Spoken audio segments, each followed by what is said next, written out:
What's happening, everybody? What's going on? The GRG podcast is live, and we are doing it live. Let's get to it. Man, we're going to have one hell of a show. I'm excited, and we're ready to get this going, man. It's been long overdue. Let me just give you some history. For the people who are new here, please share this out. Let people know, hey, man, the GRG podcast is live. But also, let's do this history. It was March 4 years ago, and there was a debut of a podcast, and I had some heavy hitters that came through, right? Gather around the fire, kids. Listen up. I had Next Gen 720 was a guest. I had Tim Dog was a guest, and I had Dealer Game. And he had a ghost. He ate Pac-Man. Where'd he go? Oh Lord. He said Tim Dog, and he disappeared. The god of Microsoft has got KMEGA. What happened? They got him. No. Well, just for a history lesson, you know, he saw Tim Dog, and then he saw Dealer in the corner, and he was like, "Look at this suave-looking guy." You know what I'm saying? Maybe I should get that guy a beer. You know what I mean? And before you knew it, he got on the GRG, and it's been love ever since. Right? You picked that up and ran. Jerry Rice over here is a professional. I'm just saying. I mean, we can't have dead air, right? I mean, what are we gonna do? I know. Now? I hate dead air. So that's well done. Seriously, did KMEGA die? What happened? I don't know. Okay. There he came back. Oh shit! There he is. That's in time. Hey. I forgot to tell y'all I had to use a bathroom. I did it in the middle of talking. Oh shit.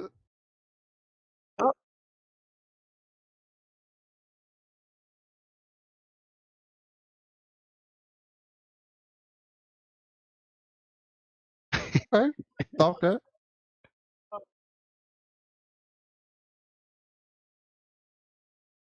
Mm.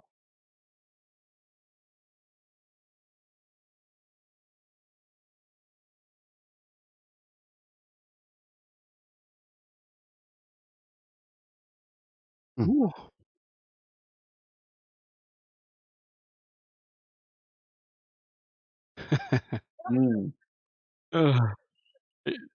Yeah, man, it's been several years. I was definitely happy to see that you had said something I think you just replied to someone on Twitter. I was like, man, KMEGA, it's been a minute since I've seen this man. So yeah, it's awesome to kind of come back on the show, see how you guys are. Also, you guys, it's a little different. Like you got a different panel, I think now. So it's nice to see the next generation of GRG here. And again, we're on the next generation console. So perfect timing. Boom, perfect timing.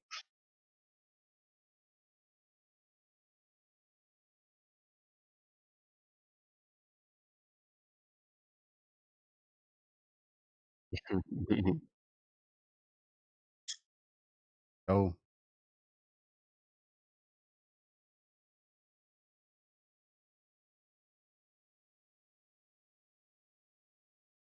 Oh well, shit. 16 days into 2K21. Say When what? they can't hear KMEGA, they're saying in the chat. Oh no. Oh no. They can't hear KMEGA. I can hear him. And here We can hear you. Or- Yeah, they can pretty hear great. you. the Chinks or D. Oh my. Ooh. Basically, KMEGA said, "Hey, it's nice to finally do a show with you. We've come a long way, and you were here when we were just starting out last time. And you know, he sounds very energetic, chat." Okay, here we go. Oh, no.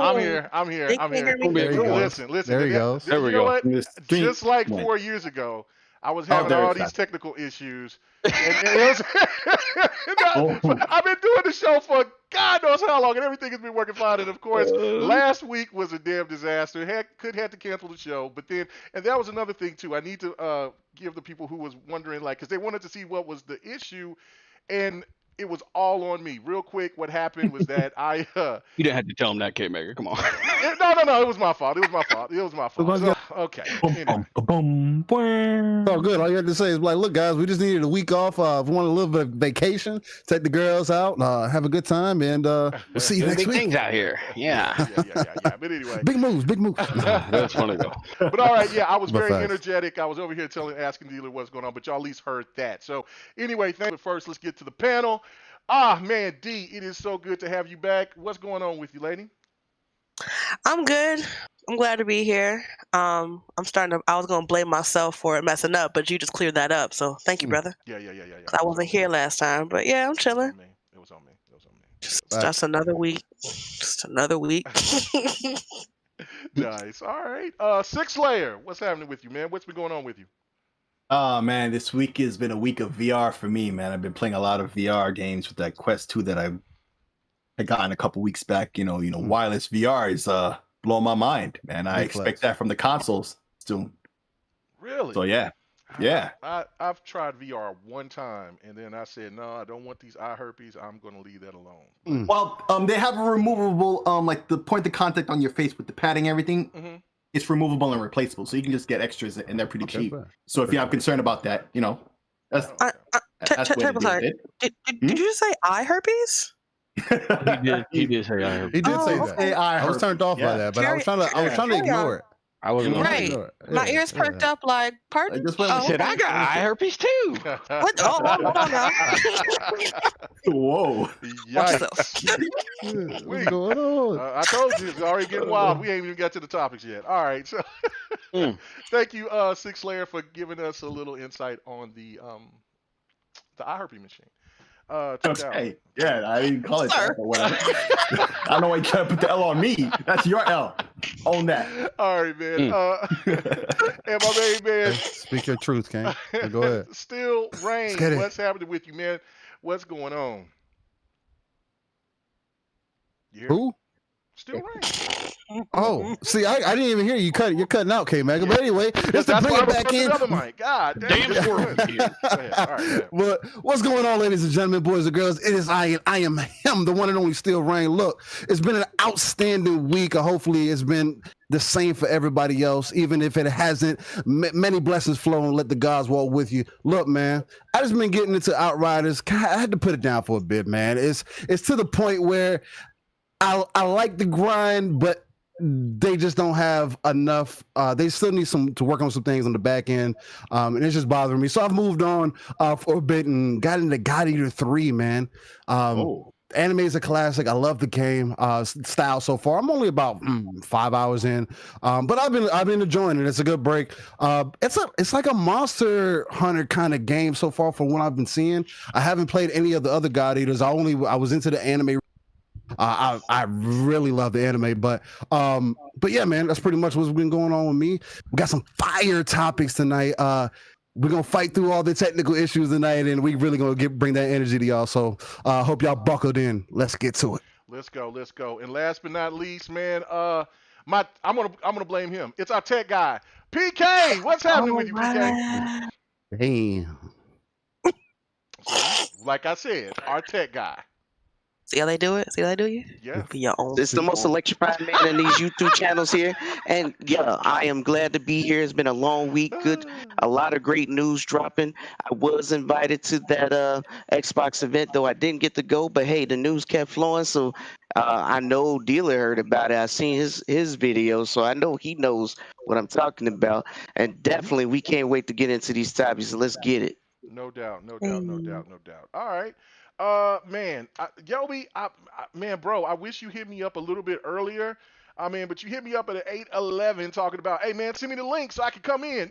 I can't do that, bro. I can't do it. I'm sorry, brother. The next time that I'll have Dealer on, I promise you, I will have you there. And I'll tell you in advance. But right now, you know what I'm saying? Who was it? Who are we talking about? Dragonheart, Yobi. Hold on. You're right, Yobi. I did ask you. I was a little bit lit, but I did. You are right. I was. Well, fight night, we playing fighting games all night long and drinking and having a good time. So yeah, you know what? I was, and I think it was at the 5 a.m. part of the stream, and then I was like, hey, You wanna come join us? Okay, you're right. Dang. I'll send you the Oh. link here in a little bit. All right, cool. All right, so let's get to the first topic. Damn. All right, so George Garvin feels gamers should buy games day one if you want games to succeed. And so, of course, he's no longer with Bend Studios, but again, he feels that gamers should buy games day one to support them. So, of course, since you are guest dealer, what is your initial thoughts about that? Because I know that he didn't get the green light in 2019 for Days Gone 2, but don't you think he's a little out of touch, or do you agree with his point of view? I feel like, well, for one, he's either not paying attention to what a lot of other developers are saying, or all developers are lying about what they think about their deals with Game Pass. It's got to be one of those two things, right? Mm-hmm. Because not only does that ensure them a massive chunk of money or whatever they agree to, that's the keyword. They literally will agree to whatever they get. If it's in there, they liked their deal enough to put it in there. They're not being forced to do this, right? So developers seem to enjoy Game Pass and that kind of option to get a big chunk of change or whatever. It's no one payment method, Phil said, right? So they can get paid, depending on downloads or all at once up front, like a deal up front. Apparently, there's multiple ways to get paid there. So I'm not really sure what the problem with flexibility and kind of options would be there. If you don't want it in there, don't put it in there, unless it's not up to him, right? If Sony says, look, you're putting it in there day one, or someone else does, but I don't feel like he's been in that scenario. So I don't know why he would even say that. I do know why he would say buy it day one. I don't know a developer in the universe that wouldn't say that. So maybe, he was just putting it out there, but also saying, hey, but don't forget to buy it, because this is new. This is a new thing, and it's new. So Right, that's about my best guess. Yeah.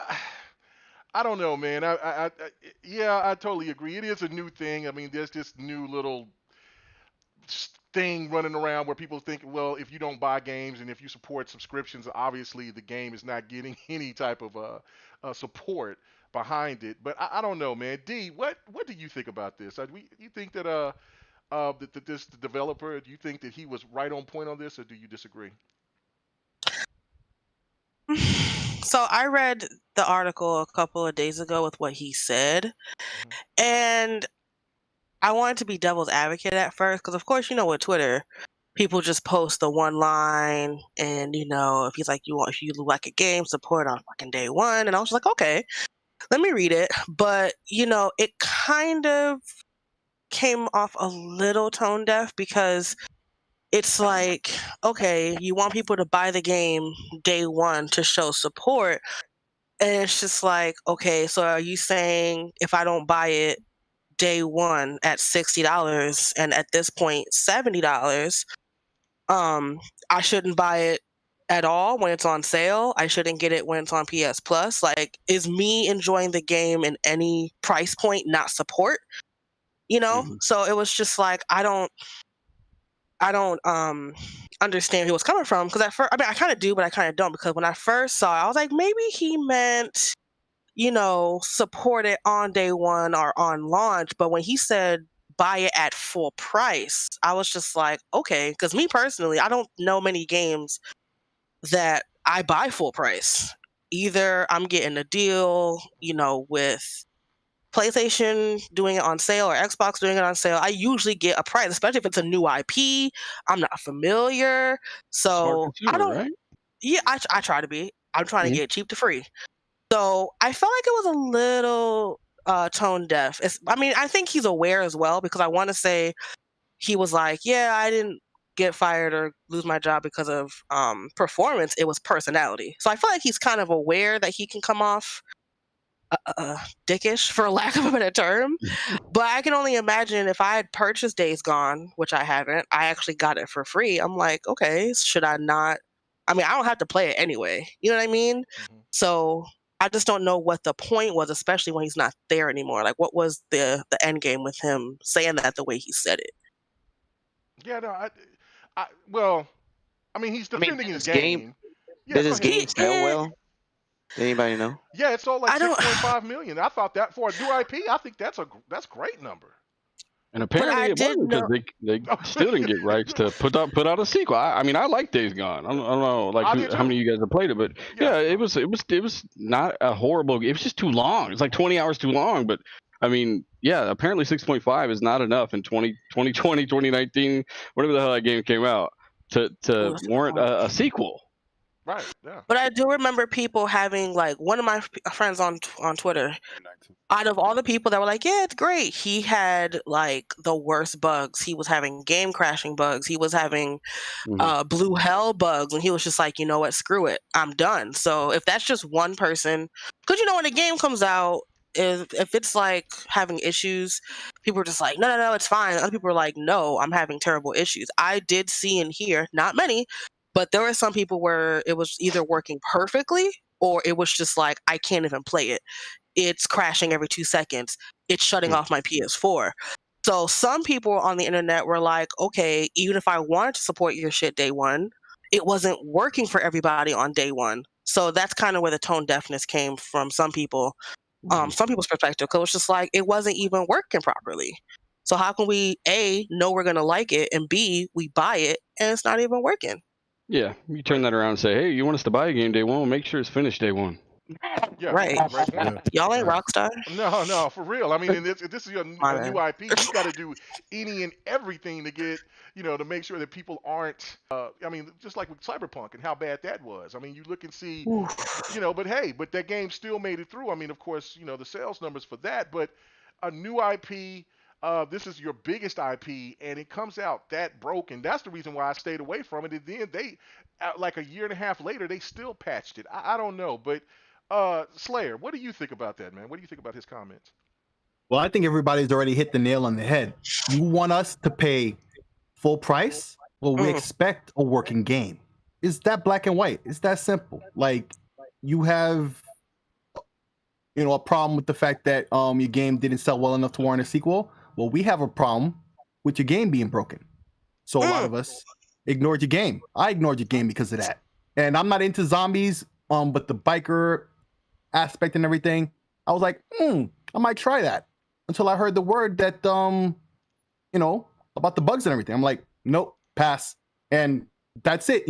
And for a lot of people, it's that first impression.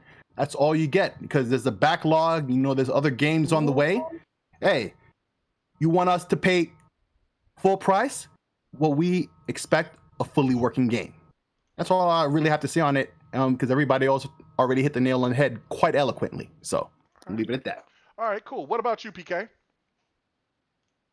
I guess I'm just kind of confused. What is the meaning of pay full price? Or, I mean, because PlayStation guys pay full price, right?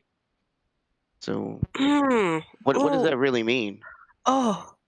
It's not like they have GamePass. Well, it might mean that even though it sold 6.5 million copies, maybe a lot of those were on on discounted prices because of the bugs early on when they dropped the price. And even though it sold a lot of copies, enough you might think it's warranting a sequel. It didn't happen at first, and by the time it did, at the prices it did, they just don't see the value in it. And that's Sony for you nowadays. I guess for me, it just sounds like he's a little in his feelings, and I'm not really sure where all this is coming from. So I just take it as he's just in his feelings and kind of lashing out a little bit.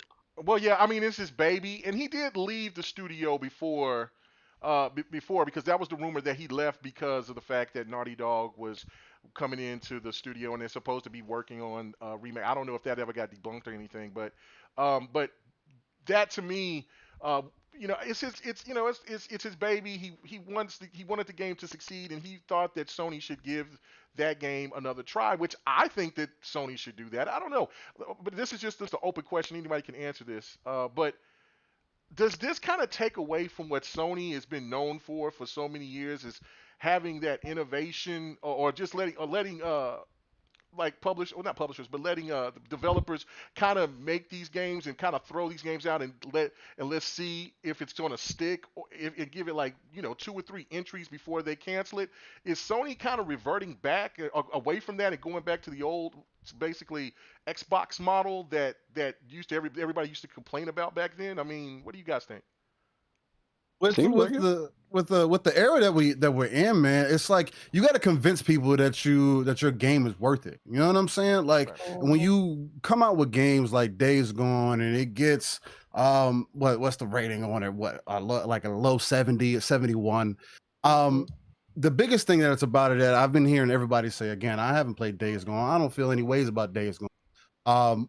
But the consistent thing has been, you dropped the single player game that had bugs in it. You had a good concept, but again, you made us wait for an update. And it's kind of the era that we're living in right now. I mean, you see it in other games that are releasing, and that's one of the biggest problems that we're going through. You can't say, when you're making a lot of money on the back end of microtransactions and you're building games to be services so you can basically take advantage of these services, but when you're making your single player games, you're not even making sure that the game works in its totality, and that doesn't make sense. Is Sony like necessarily reverting to like an Xbox kind of thing? Again, we're seeing a new regime, right? Things are changing.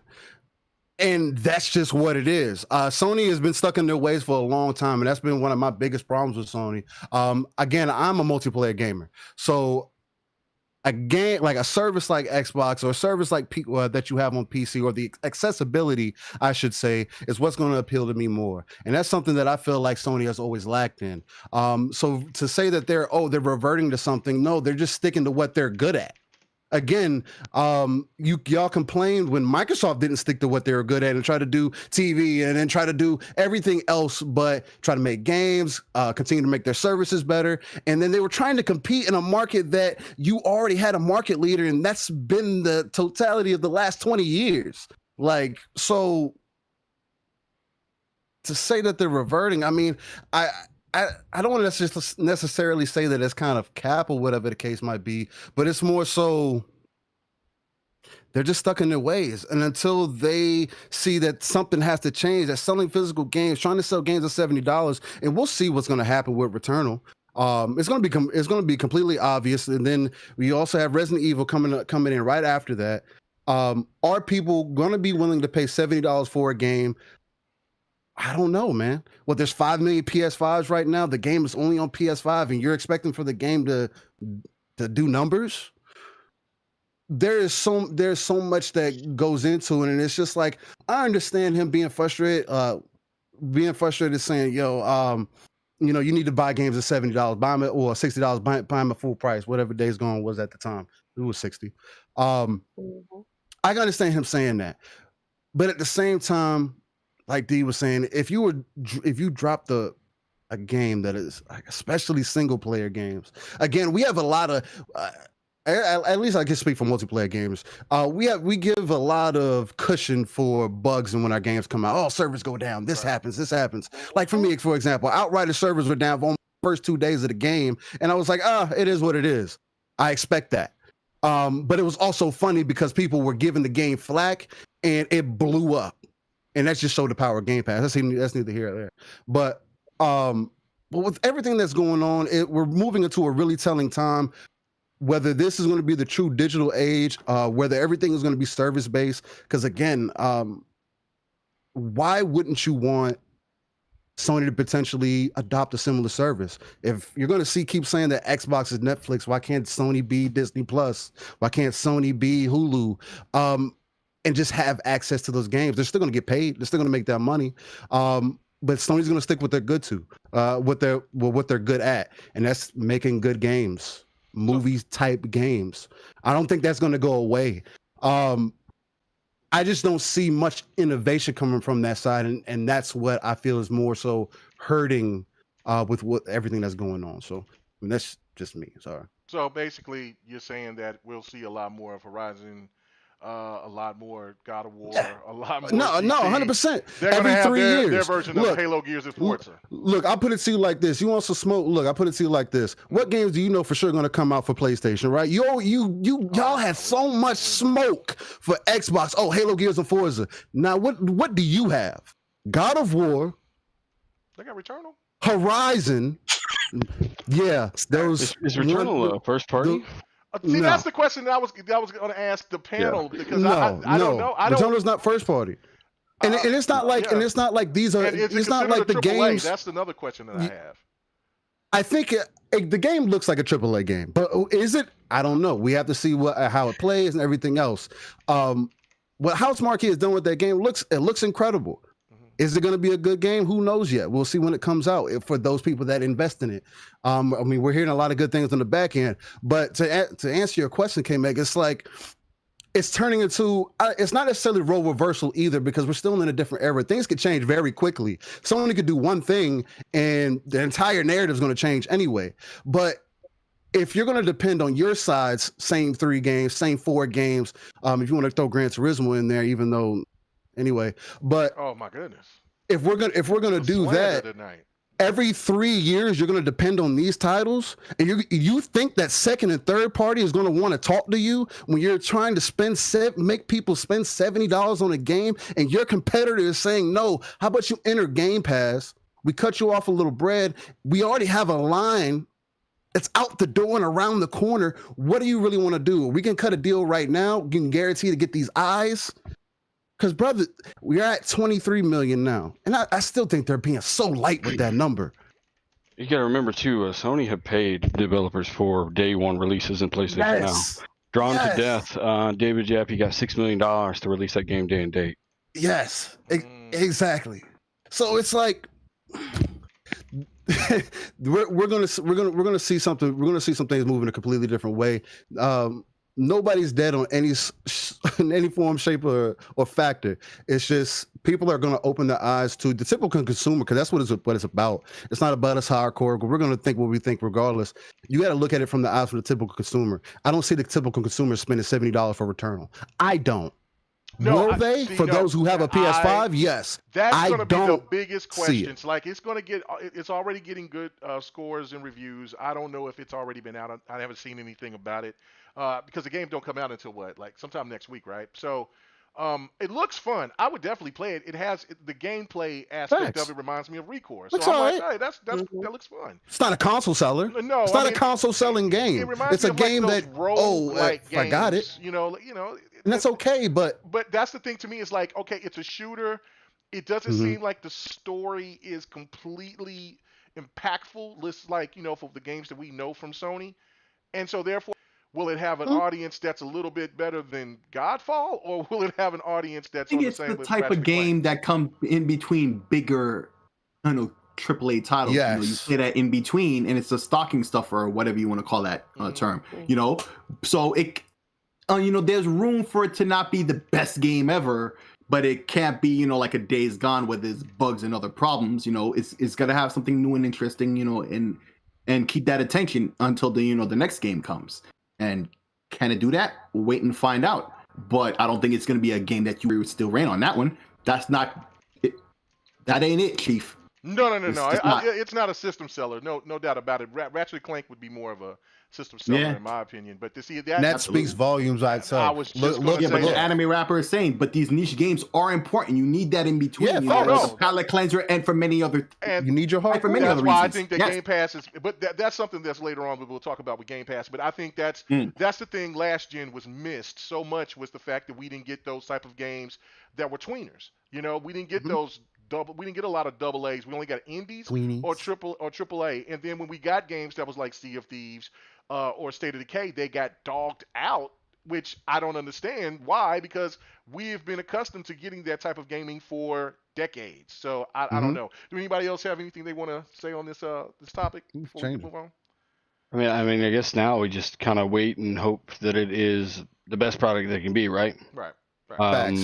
Because if it was coming out on Xbox, I mean, I would definitely be a little bit more interested because I prefer that ecosystem. But I mean, from what I see, it looks beautiful. We'll have to kind of wait and see what kind of.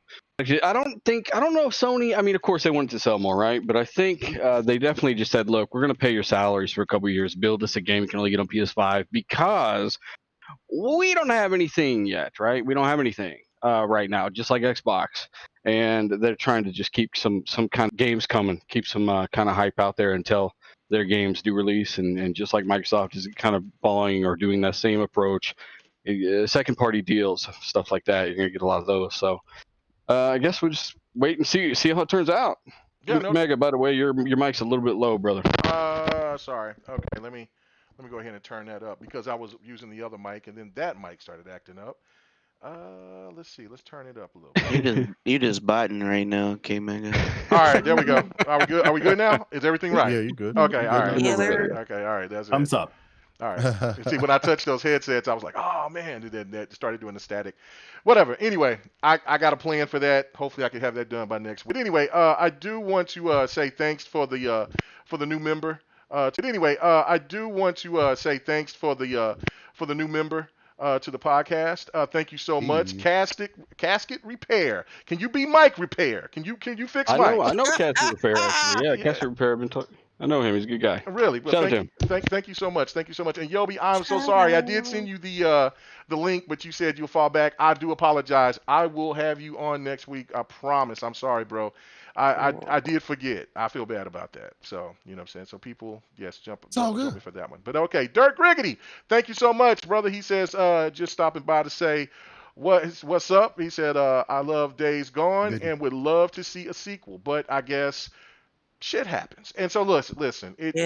I would like to see the game come back. I mean, I didn't beat the game, but I do like the game. I didn't think that the game was bad. I just thought that it just needed to be patched up, and I was willing to wait. And for the stuff that I played. And see, there's two other things about Days Gone too that could also be a factor of why it didn't resonate to everybody or get those high Metacritic scores, other than the situations with the bugs and all that, is that I don't know, the character just didn't seem very likable. I mean, I would say likable, but he just didn't. He wasn't like from Horizon Zero Dawn. He wasn't like Kratos. He's not like anybody else, and so that could be a factor as well. And then you look at, it's another zombie game. I mean, I'm sure when they was working on this game was already in development when there was Dead Rising 3.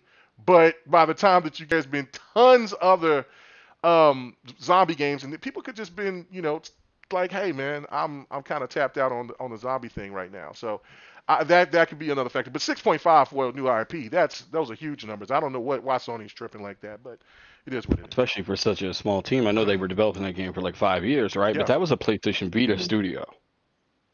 You see, yeah. And so right there, that just shows, like developers could do a little bit of everything. And, Sony should let them make another sequel. I mean, we haven't heard them saying that they would never let the game have a sequel, but Sony is definitely going in another direction right now, and that's kind of crazy. But all right, so let's get on to the next topic. Okay, so more rumors that the Metal Gear IP is up for grabs. Plus, David Hayter says Metal Gear Remake is coming. So I'm going to go to you on this one, D. What do you think? I mean, are you a fan of Metal Gear? And hearing that it's up for grabs, I mean, of course, it's a rumor. I mean, because we wasn't really going to talk about it. We was going to talk about it last week, but this information just popped up today.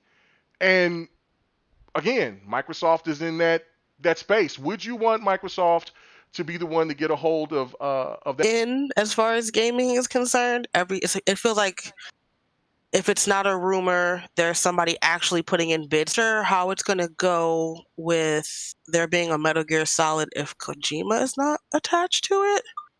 I'm not sure how that's going to go. If that's going to go over well, if they're going to try to his vision. I don't know how that's going to go, but I certainly hope that it's not going to be something that is just a cash grab. Like some things that we've seen as far as remakes, remasters, definitive editions, things like that, especially with, Microsoft trying to kind of dip their toe into the Japanese market, this fourth generation that they've had. So I don't know. I mean, Microsoft has kind of proven they got the money. Like, they buying everybody. They can do what they want. They got the money for it. I'm not sure if that's something that they're going to acquire, because there was that rumor with Kojima not too long ago. So I'm not sure if that's something that they would want to do, but I can't say that I want Microsoft to get it, because that's not a game that, a franchise that I've ever experienced. So I can't say yes or no, but it'd be very interesting to see if they snatch it up and how the narrative will change about, that bad for gamers because it's exclusive and things like that. Mhm. So we'll see. I just hope it's not another Metal Gear Survive, because that was one of the worst train wrecks I've seen in gaming since Duke Nukem Forever in 2011. So as long as it's not that, hopefully it's something that's of quality. We get complaints that the stream is buffering. It is. Oh, Yeah, I'm looking Well, at it's and YouTube is not receiving enough to maintain smooth stream. I don't know. I don't It's know. playing smooth right now on YouTube. Yeah, it looked like it's going fine. It's saying excellent, and then it popped up that, and then it popped up excellent again. So, yeah, no, I don't want to go through that again. And I already checked that plug, so we good there. Yeah, it looks like it's going through smooth. Yeah, it looks like it's going says through it's smooth. better. Yeah. Mhm. So, all right, go ahead. Yeah, I'm checking it. I'm looking at it. Okay. Was you done, D? Yeah, that was it.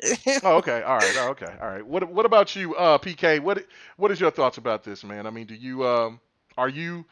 I know you into Metal Gear, so I mean, are you in that camp where it has to be Kojima working on the next game, and are you cool if Microsoft would get that IP? Do you even think this is true? No. I don't think nobody's getting any IPs. Mm. Konami's showing up to E3 for a reason. And before they sell any of their stuff, because they are more than cognitive of how valuable their IPs are. They will license it out for someone else to make the games, but they're not selling. That's for sure. And, they're not getting out of the gaming industry. I know people think that, but they're not doing that. Yu-Gi-Oh! Is still going on strong, and et cetera. Their mobile games plus their pachinko machines are doing well, so they're not going anywhere. But they will license out their stuff. They're not going to sell it off, especially knowing how valuable they are. And they need it anyway to advertise their pachinko machines, or however you say it. So that's just not going to happen. And far as Metal Gear, honestly, I think anybody can make a better Metal Gear. I mean, and don't judge me, but I think Kojima is overrated. He can't tell stories. He literally contradicted his own story in the same damn game, like he forgot what he did in the very beginning of the game. Oh, you're And disrespectful. then he retconned his own game in the same game, so he can't tell stories. He can do video and cinematics, so I say he needs to make a movie and start making games. This man's mic, man, with the blasphemy. I swear to Ooh, God. the slander is delicious Some of tonight. the slander is warranted, Here but it I think he's expanding it a bit wider than it really is. But I'll get into that when it's my turn. Oh man. Yeah. Let's see. That is really crazy. That is really crazy. All right. What about you, Steel Rain? Do you agree with PK, or you got a different thought? I mean, for me, it's kind of neither here or there for me. Step into the Metal Gear series until Metal Gear Rising: Revengeance, which I thought was an excellent game. That was more my speed. And then Metal Gear 5: The Phantom Pain. As much flack as it gets for the story, I enjoyed the gameplay. I thought it was fun, just being able to sneak around, do crazy little shit, snap people's neck. I thought that was amazing to me. I enjoyed it. And everything that it brought to it. By the way, that was platinum. Yeah, it was didn't even mess with that one, did he? You said what? Did Kojima mess with that one? That's just a personal. I don't think so. I don't think so. I think they had it was just his. To approve it.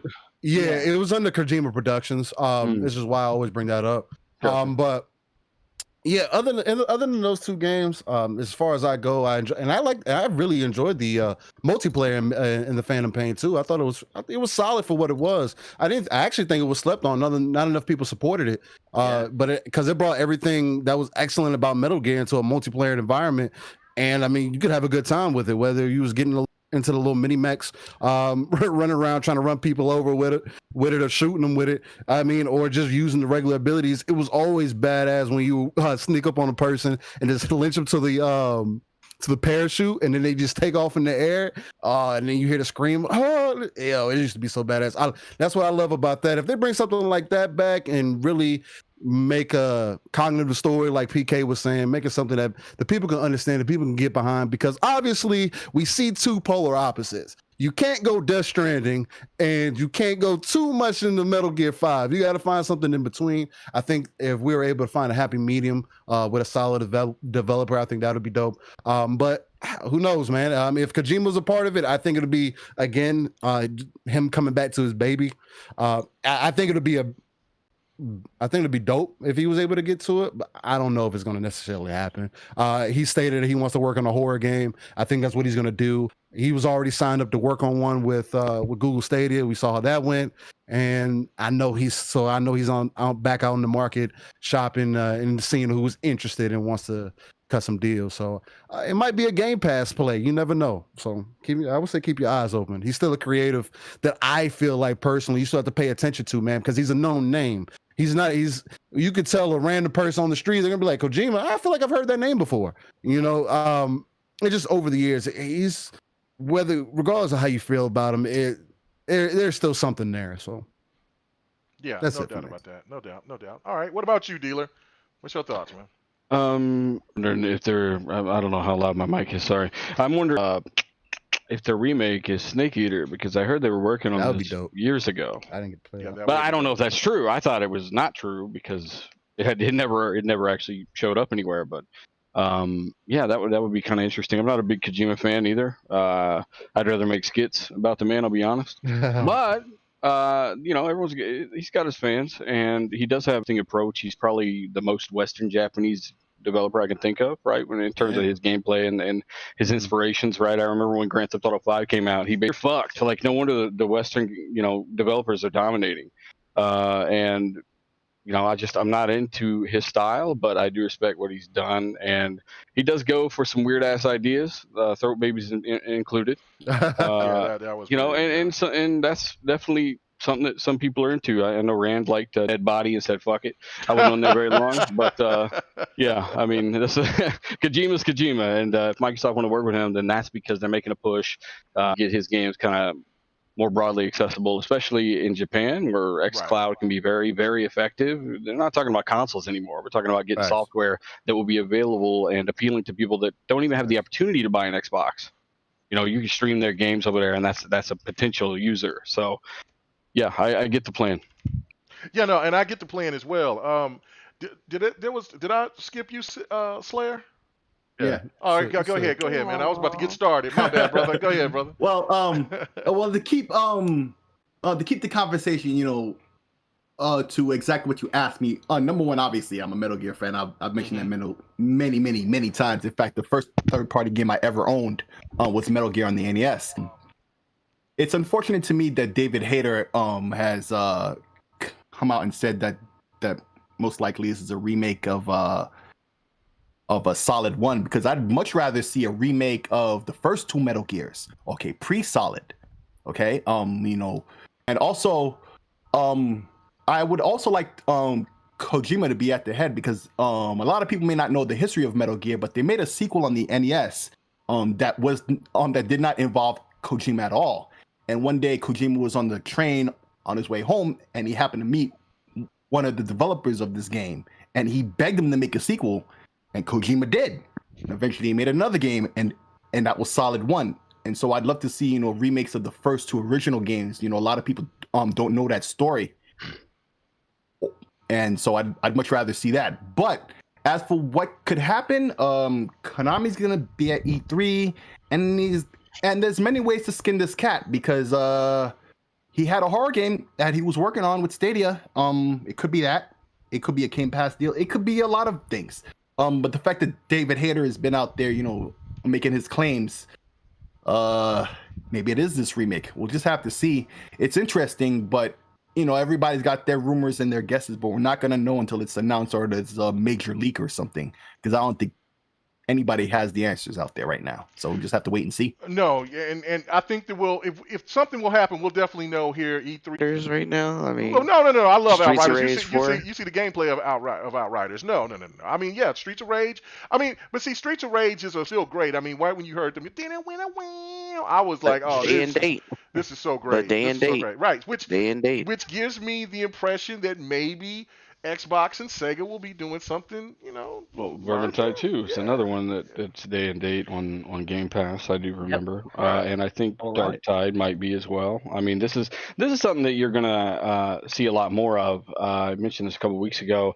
You're gonna see Microsoft are doing this because, again, just like everyone else, COVID's hitting them, so they are partnering with third-party teams. They're doing more deals like they used to, unlike regardless of what Phil had said afterwards, and that's what you're going to see. They're going to paying developers to make games for them. So Right. if they do pay them, right, they're not ripping the content from anyone else. It is what it is, right? Hey, we'll pay your salary for a couple years, build us some games because our shit's not getting out there quite as quick as we wanted it to, and you'll see more of this day and date stuff. Yeah. Yeah, No and doubt about that.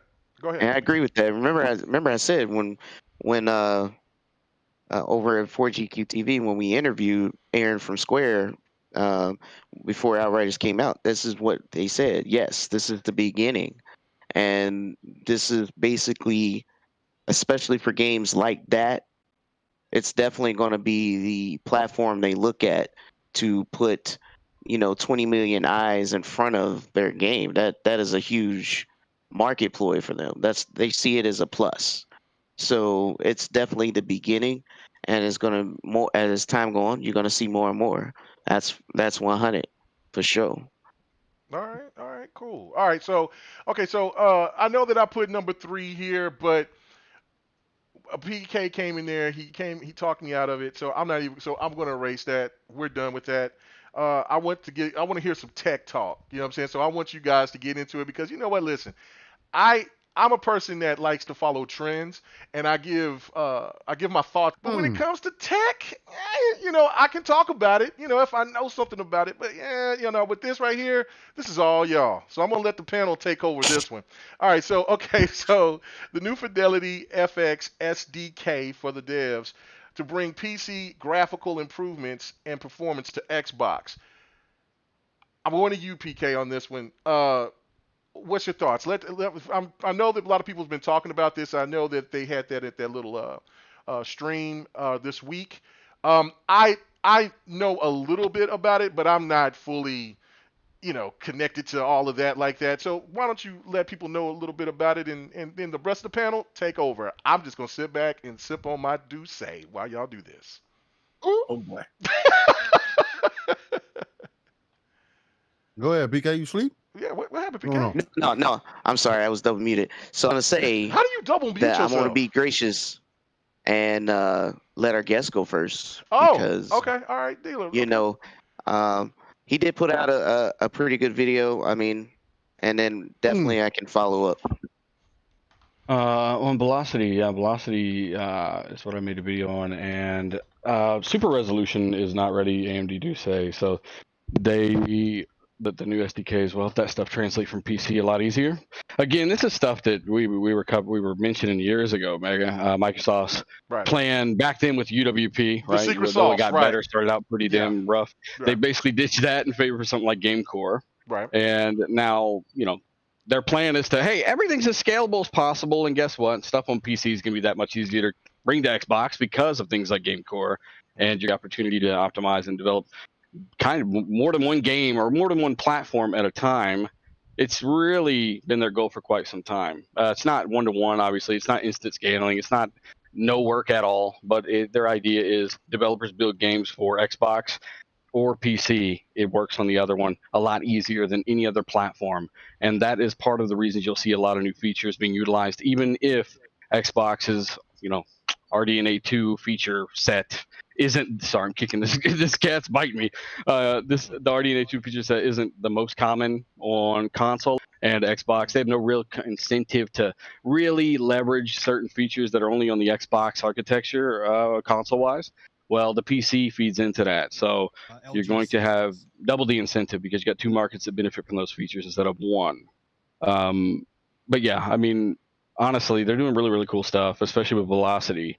That's basically rewrites the way that developers think of RAM and really the potential of now that's integrated with the SSD. This is something that I've been talking about for a couple of years because apparently, I was told that it's we have a feature that not even PC has, And I was thinking, and it came down to basically something to do with the memory or load times or something. And it ends up being what's this? GPU. Get the damn name right. We said it 100 times over the past week. Direct storage. Damn it. So yeah, now that's coming to PC. That stuff again, they're going to get all this stuff to be applicable to as many platforms, at least development wise, as possible, and just kind of come through with their development kit and their API. I don't know. I guess they have a dedicated API for that, right? So yeah, it would be. But yeah, velocity, if you think about it as, we can basically call on any asset we only have to draw it one time, since we don't have to put, I guess a traditional hard drive would be so slow that they would have to place certain assets in their files multiple times to get to it enough. And this cat, will you stop? Jesus, what's the problem? All right, sorry, I'm being distracted here. No, She's attacking. I got a little cat. I just got her like a few weeks ago. But anyway, yeah, velocity is really cool because they'll be able to apparently have access to up to 100 gigabytes worth of in-game assets, and with that, they can, I guess, combine with GPU calling, which is the ability to get rid of assets that aren't on the screen. So let's say you look left, well, the stuff on the right isn't rendered anymore. It's not in the GPU load. They can free up that memory, or the RAM rather, to have other assets or make what you do see more detailed than it ever could have been. And this is part of the reason 2 footage. They said, I see no evidence of LOD scaling. I don't know if this is real. And I know 4 frames per second. But Microsoft's point was, look at what's possible with what we're doing here. And the reason they didn't see any LOD transitions is because they were able to focus every single bit of that hardware on that scene without worrying about anything else.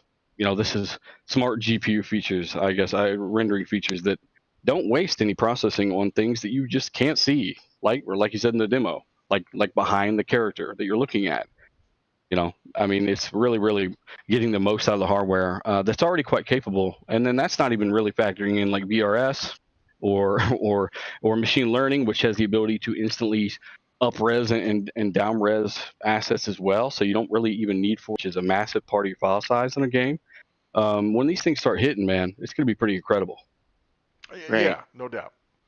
Yeah, and I like the name of this whole agility SDK. It speaks to what this is really providing us, performance and also features, like sampler feedback, and we got the fidelity FX, which is a lot like NVIDIA's DLSS, but not exactly the same, so it's that AI upscaling.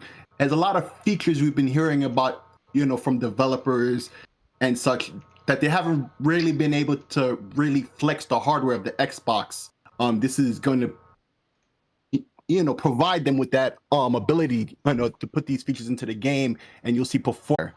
And it's finally in the SDK, and we've been waiting on this for a long time. So now the developers have this in hand, waiting to see what they could do with it and how it's going to improve the games that we enjoy now.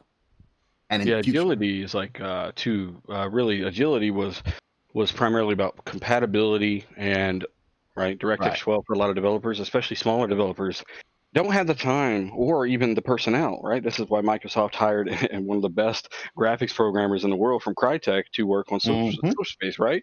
You need talent, and not every single small studio has the ability to say, look, we're trying to run in DirectX 12 like you want us to, because that's a default API for a development kit, but we're having this. Quite frankly, we don't have the time or money. We can't hire somebody to figure this shit out. So yeah, we have bugs, and that's really what agility was primarily trying to address when it comes to developers and the compatibility, the ability to run DirectX 12 features or DirectX 12 in general on devices that really weren't meant for that, right? Before, developers couldn't really get a lot of features out there because you would just have this API ran on, I guess, certain boxes, to my understanding, certain titles, and it just would cause problems. And now they have the ability to run these things, and there's no one right operating system apparently. So, again, they're still DirectX 12. When did that come out, KMEGA?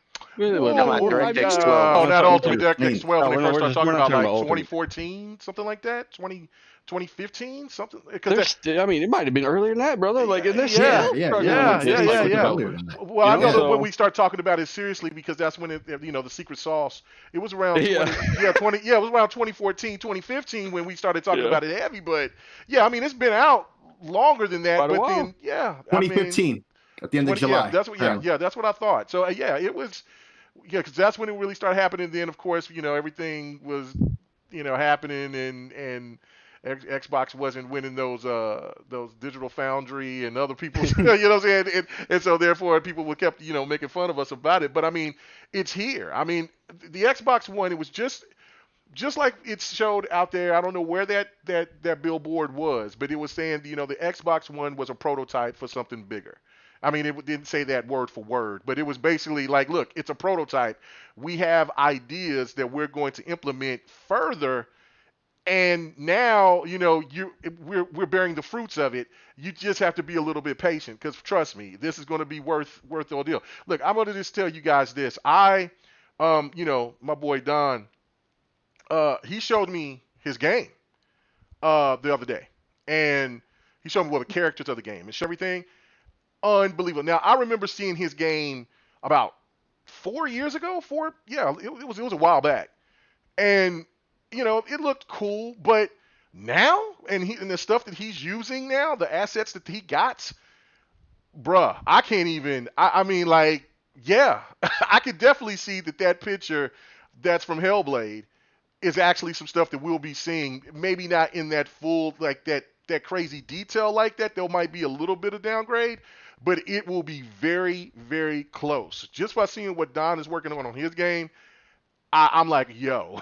So I think a lot. Yeah, no joke whatsoever. Like, he showed me 3 characters. Segue for me. So first of all, I want to declare Fidelity FX has 8 technologies in it. 8. And as of right now, the only announced features that's going to Xbox right now is 3 of them, because obviously one of them is not even ready for PC. And that's for CAS, for the sharpening, which is contrast adapt sharpening. I use that now. The denoiser for ray tracing reflections. So they got on their website, they show what it looks like. You got a slider so you can see what it looks like. It really improves the clarity of the ray tracing shadows. And then you got the VRS, obviously, to improve the shading rate. But that doesn't mean that's it, right? It's just saying they got the base of Fidelity FX, and then once the other features come, it'll be easier to implement because they already have the SDK for it. The main thing is, we all want the super resolution. That's what we really, really want, because that is the equivalent to the DLSS, right? That's the equivalent to downsizing the image to like 1080 and then upscaling. Now, I don't checkerboarding, right? Like, and just it to give is people an idea of like performance gains, you're talking about nearly double the frames when you activate this. Yeah, so I'm not gonna go as ambitious to say it's gonna be exactly a 1-for-1 comparison to DLSS, because DLSS 2.0 does 4 times the resolution. I strongly don't think that an outsourced version of AMD is going to be like that. I think it's going to be like 1440 scaled up to 4K kind of thing. But that's still not a bad thing, right? Because it's rebuilding the image. It's not even, checkerboarding is different. This is rebuilding the image to sometimes like even more better. of a reprojection. Yeah.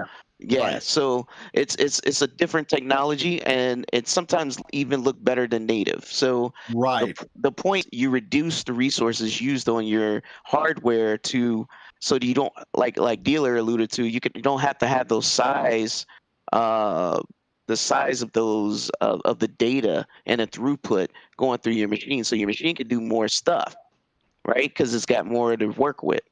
And at the end of the day, it's going to benefit everyone. And that will also come to PlayStation, that feature. But again, there's 8 technologies. Not all of them going to PlayStation because they don't have the hardware to support it. It just doesn't exist. Now they will get a few because it still has the AMD RDNA technology in it. It just doesn't have the full RDNA 2 feature list. And part of that is having DirectX PI, which PlayStation opted out to their own custom. So that's if DirectX Ultimate is a part of the RDNA 2, that should tell you alone that they're not going to have all the full feature list. It just won't happen. It'll They'll be have some their own sort of versions though. it'll Probably have around, some like, sort of custom. Yeah. I bet Yeah. you So- their mid refresh will have. So, yeah, because that They'll have their own version, Yeah, like just like yeah. we said, they'll have their own version of Right. BRS eventually. They'll, even though it's not hardware accelerated quite like Xbox's is, like that denoiser you're talking about too. Like the word they chose too doesn't really do it justice, because what that allows them to do is basically make shitty checkerboarded or reprojected, like if they're going to go the same route, ray tracing look much better even. Right. Or even their, like we said, the Fidelity FX, when it comes to the DLSS comparison, that uses an algorithm to try to reconstruct the image, like PK was saying.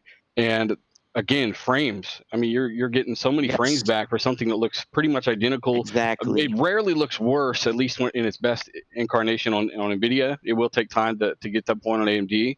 But that's on top of system level, or rather engine level checkerboarding and reprojection as well.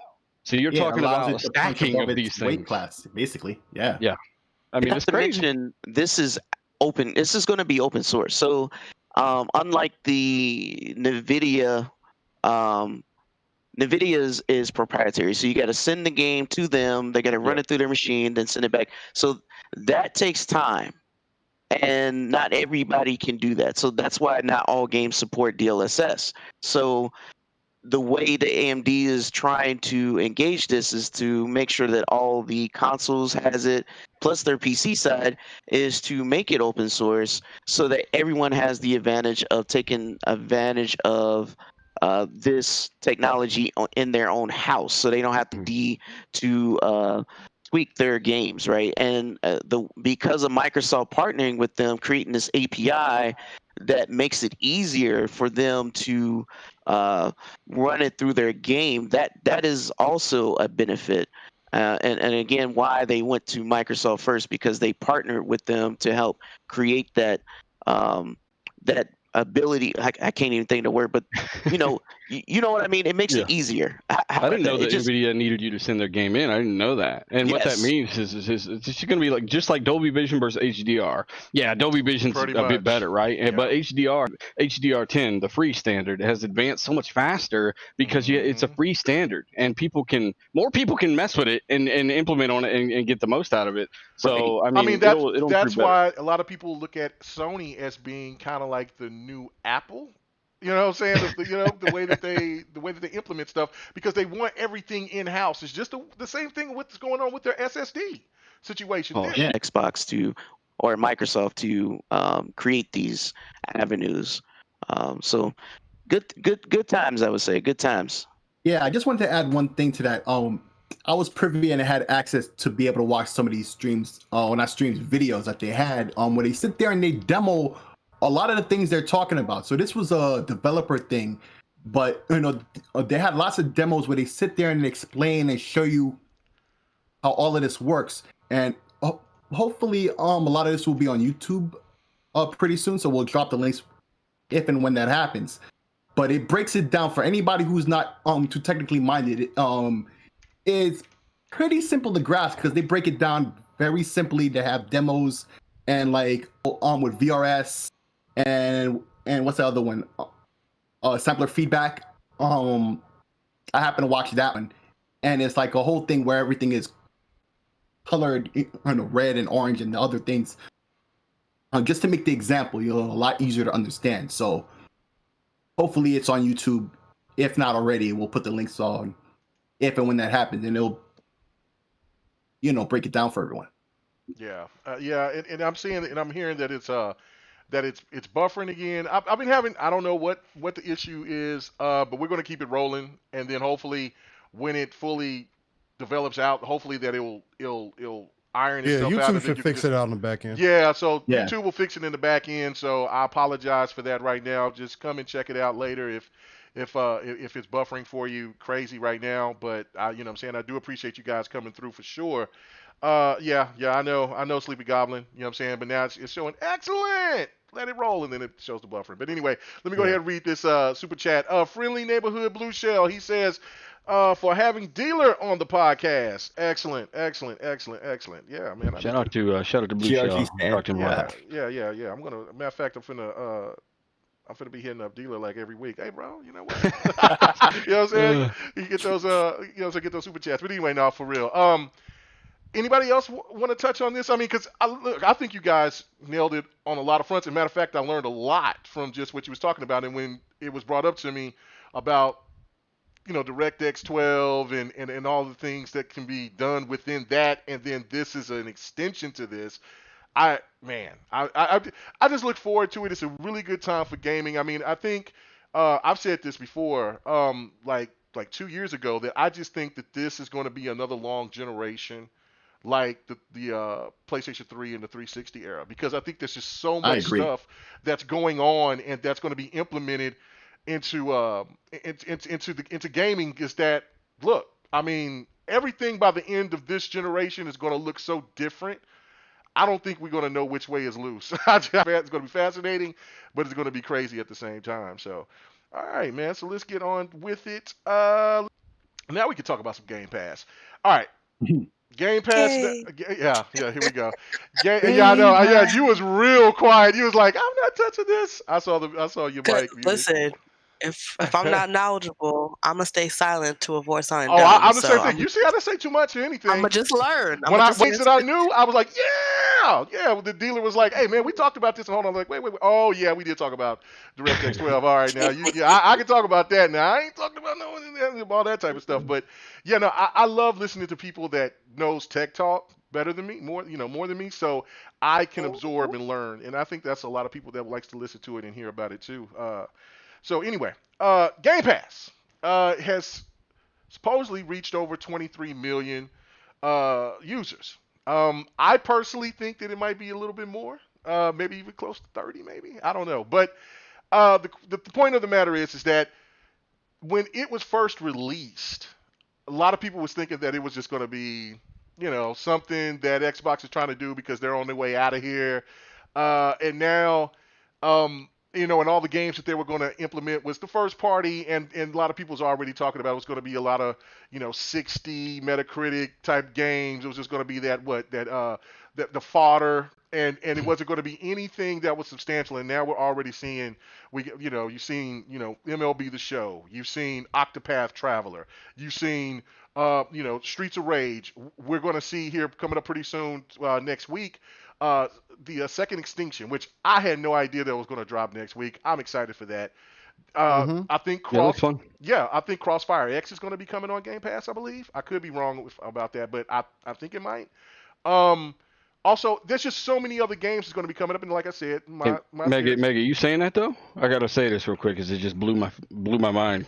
You saying that, right? I said, look, we're not even 6 months, or now we're not even 6 months into the generation. We're not even through a full half year yet in this year, and Xbox is killing it right now with this service. I mean, listen. They're doing great on third party because they haven't had first party games really since Game Pass has launched. But I mean, geez, we know they got a slate for sure. Okay. Thank you, Castic Repair. Yeah, so YouTube's been acting up for you all day. Like I said, I thank you guys for sticking around and going through the issues, but trust me, if it's just too much for you, just come back later within an hour or two after we're done. Well, we'll be done with within another hour or so. But definitely, just come and check it out a little bit later and just, show the support. But yeah, I mean, I thank you guys for stopping through because I see it jumping up and then all of a sudden it just goes and I'm like, and the next thing you know, after it's going up. Hit the like button though if you're here. Hit the like button. But hit that like button though. Hit that like button. It keeps sending it out. Hell, just keep the like. Likes will fix it. Yeah, the likes will fix it. Thank you. Yes, and also no, I'm not going to do that anyway because that's too much e-begging. By the way, I need to say this because our boy Infrared Beam Dealer said you need to hit him up ASAP. So that's what he said. So he sent me a message. You talking about Yeah, I remember. Yeah.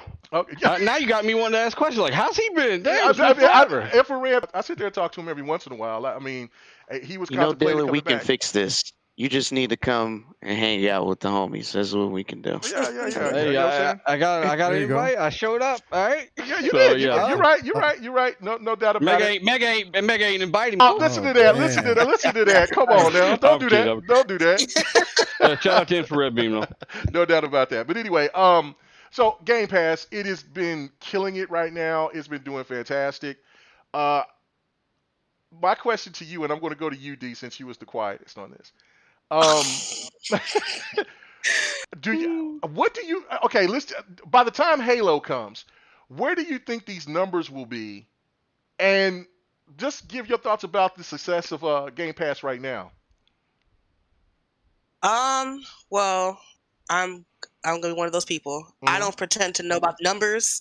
Right. I can't speculate on it. I don't know what it could be. But I will say I was one of those people when they announced it. I think it was E3 2017, maybe, when they announced it. And a lady was on the stage. She's like, "Oh, we have Game Pass, blah, blah, blah, blah." And I was like, okay, I might check that out. That sounds like whatever. Okay.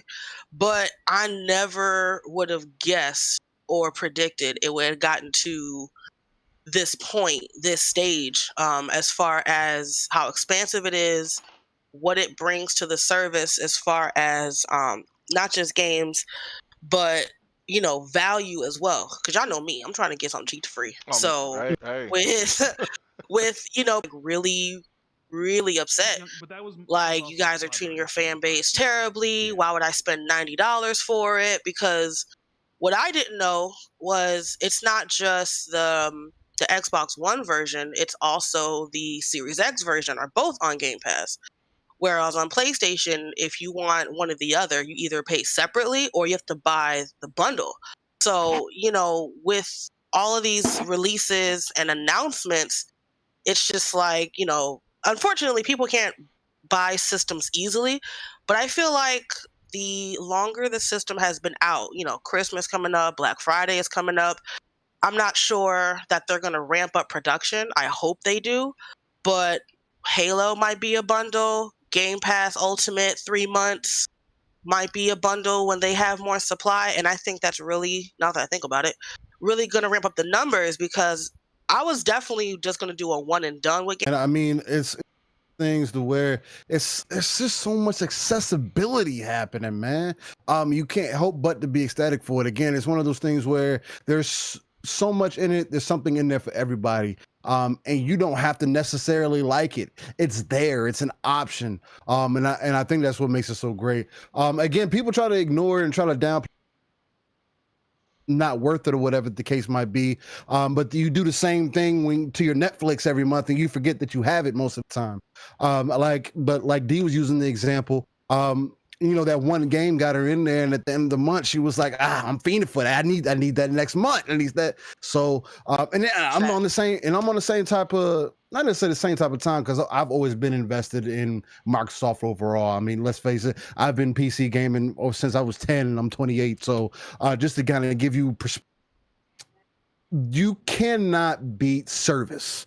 And that's what Microsoft has always been good at, giving you excellent service. That's something that they're ahead at on the consumer-facing side, especially if you look at the competitors, whether it's Nintendo or Sony, they don't have good customer service. Microsoft does. Whether it's the actual service itself, whether it's the party system, the way everything is set up within the Xbox environment, the way that it works on PC, regardless of how whoever gives it flack, it's seamless. I have access to everything, my whole entire Xbox ecosystem on my PC. I don't have to turn my Xbox on at all to get any of that. I can jump in and out of parties. Now we're getting cross-play games. Again, we're entering an era of accessibility, and people try to downplay that, and you're so worried about your specific piece of plastic. Again, like I was talking about earlier in the night, why can't these other boxes be some sort of service also? again, if you can get so many more people into the service, like KMEGA, to answer your question, what do I think? What do I think the numbers are going to be as we move into Halo Infinite? If you ask me, I wouldn't be surprised to give you a number on the day of Halo Infinite. I would say maybe 30 million. And that's just off of looking at the progress that's been going on. I mean, look, over the last time we got a number was in January, and they said they were 18. We're at 23 now. It's a 5 mil gross over the last almost 5 months or whatever the case might be. And brother, you can't beat that. Games, really, exactly. MLB, right? And your first party games aren't even out. That's the entire. I feel like the whole entire blind side that people just are missing.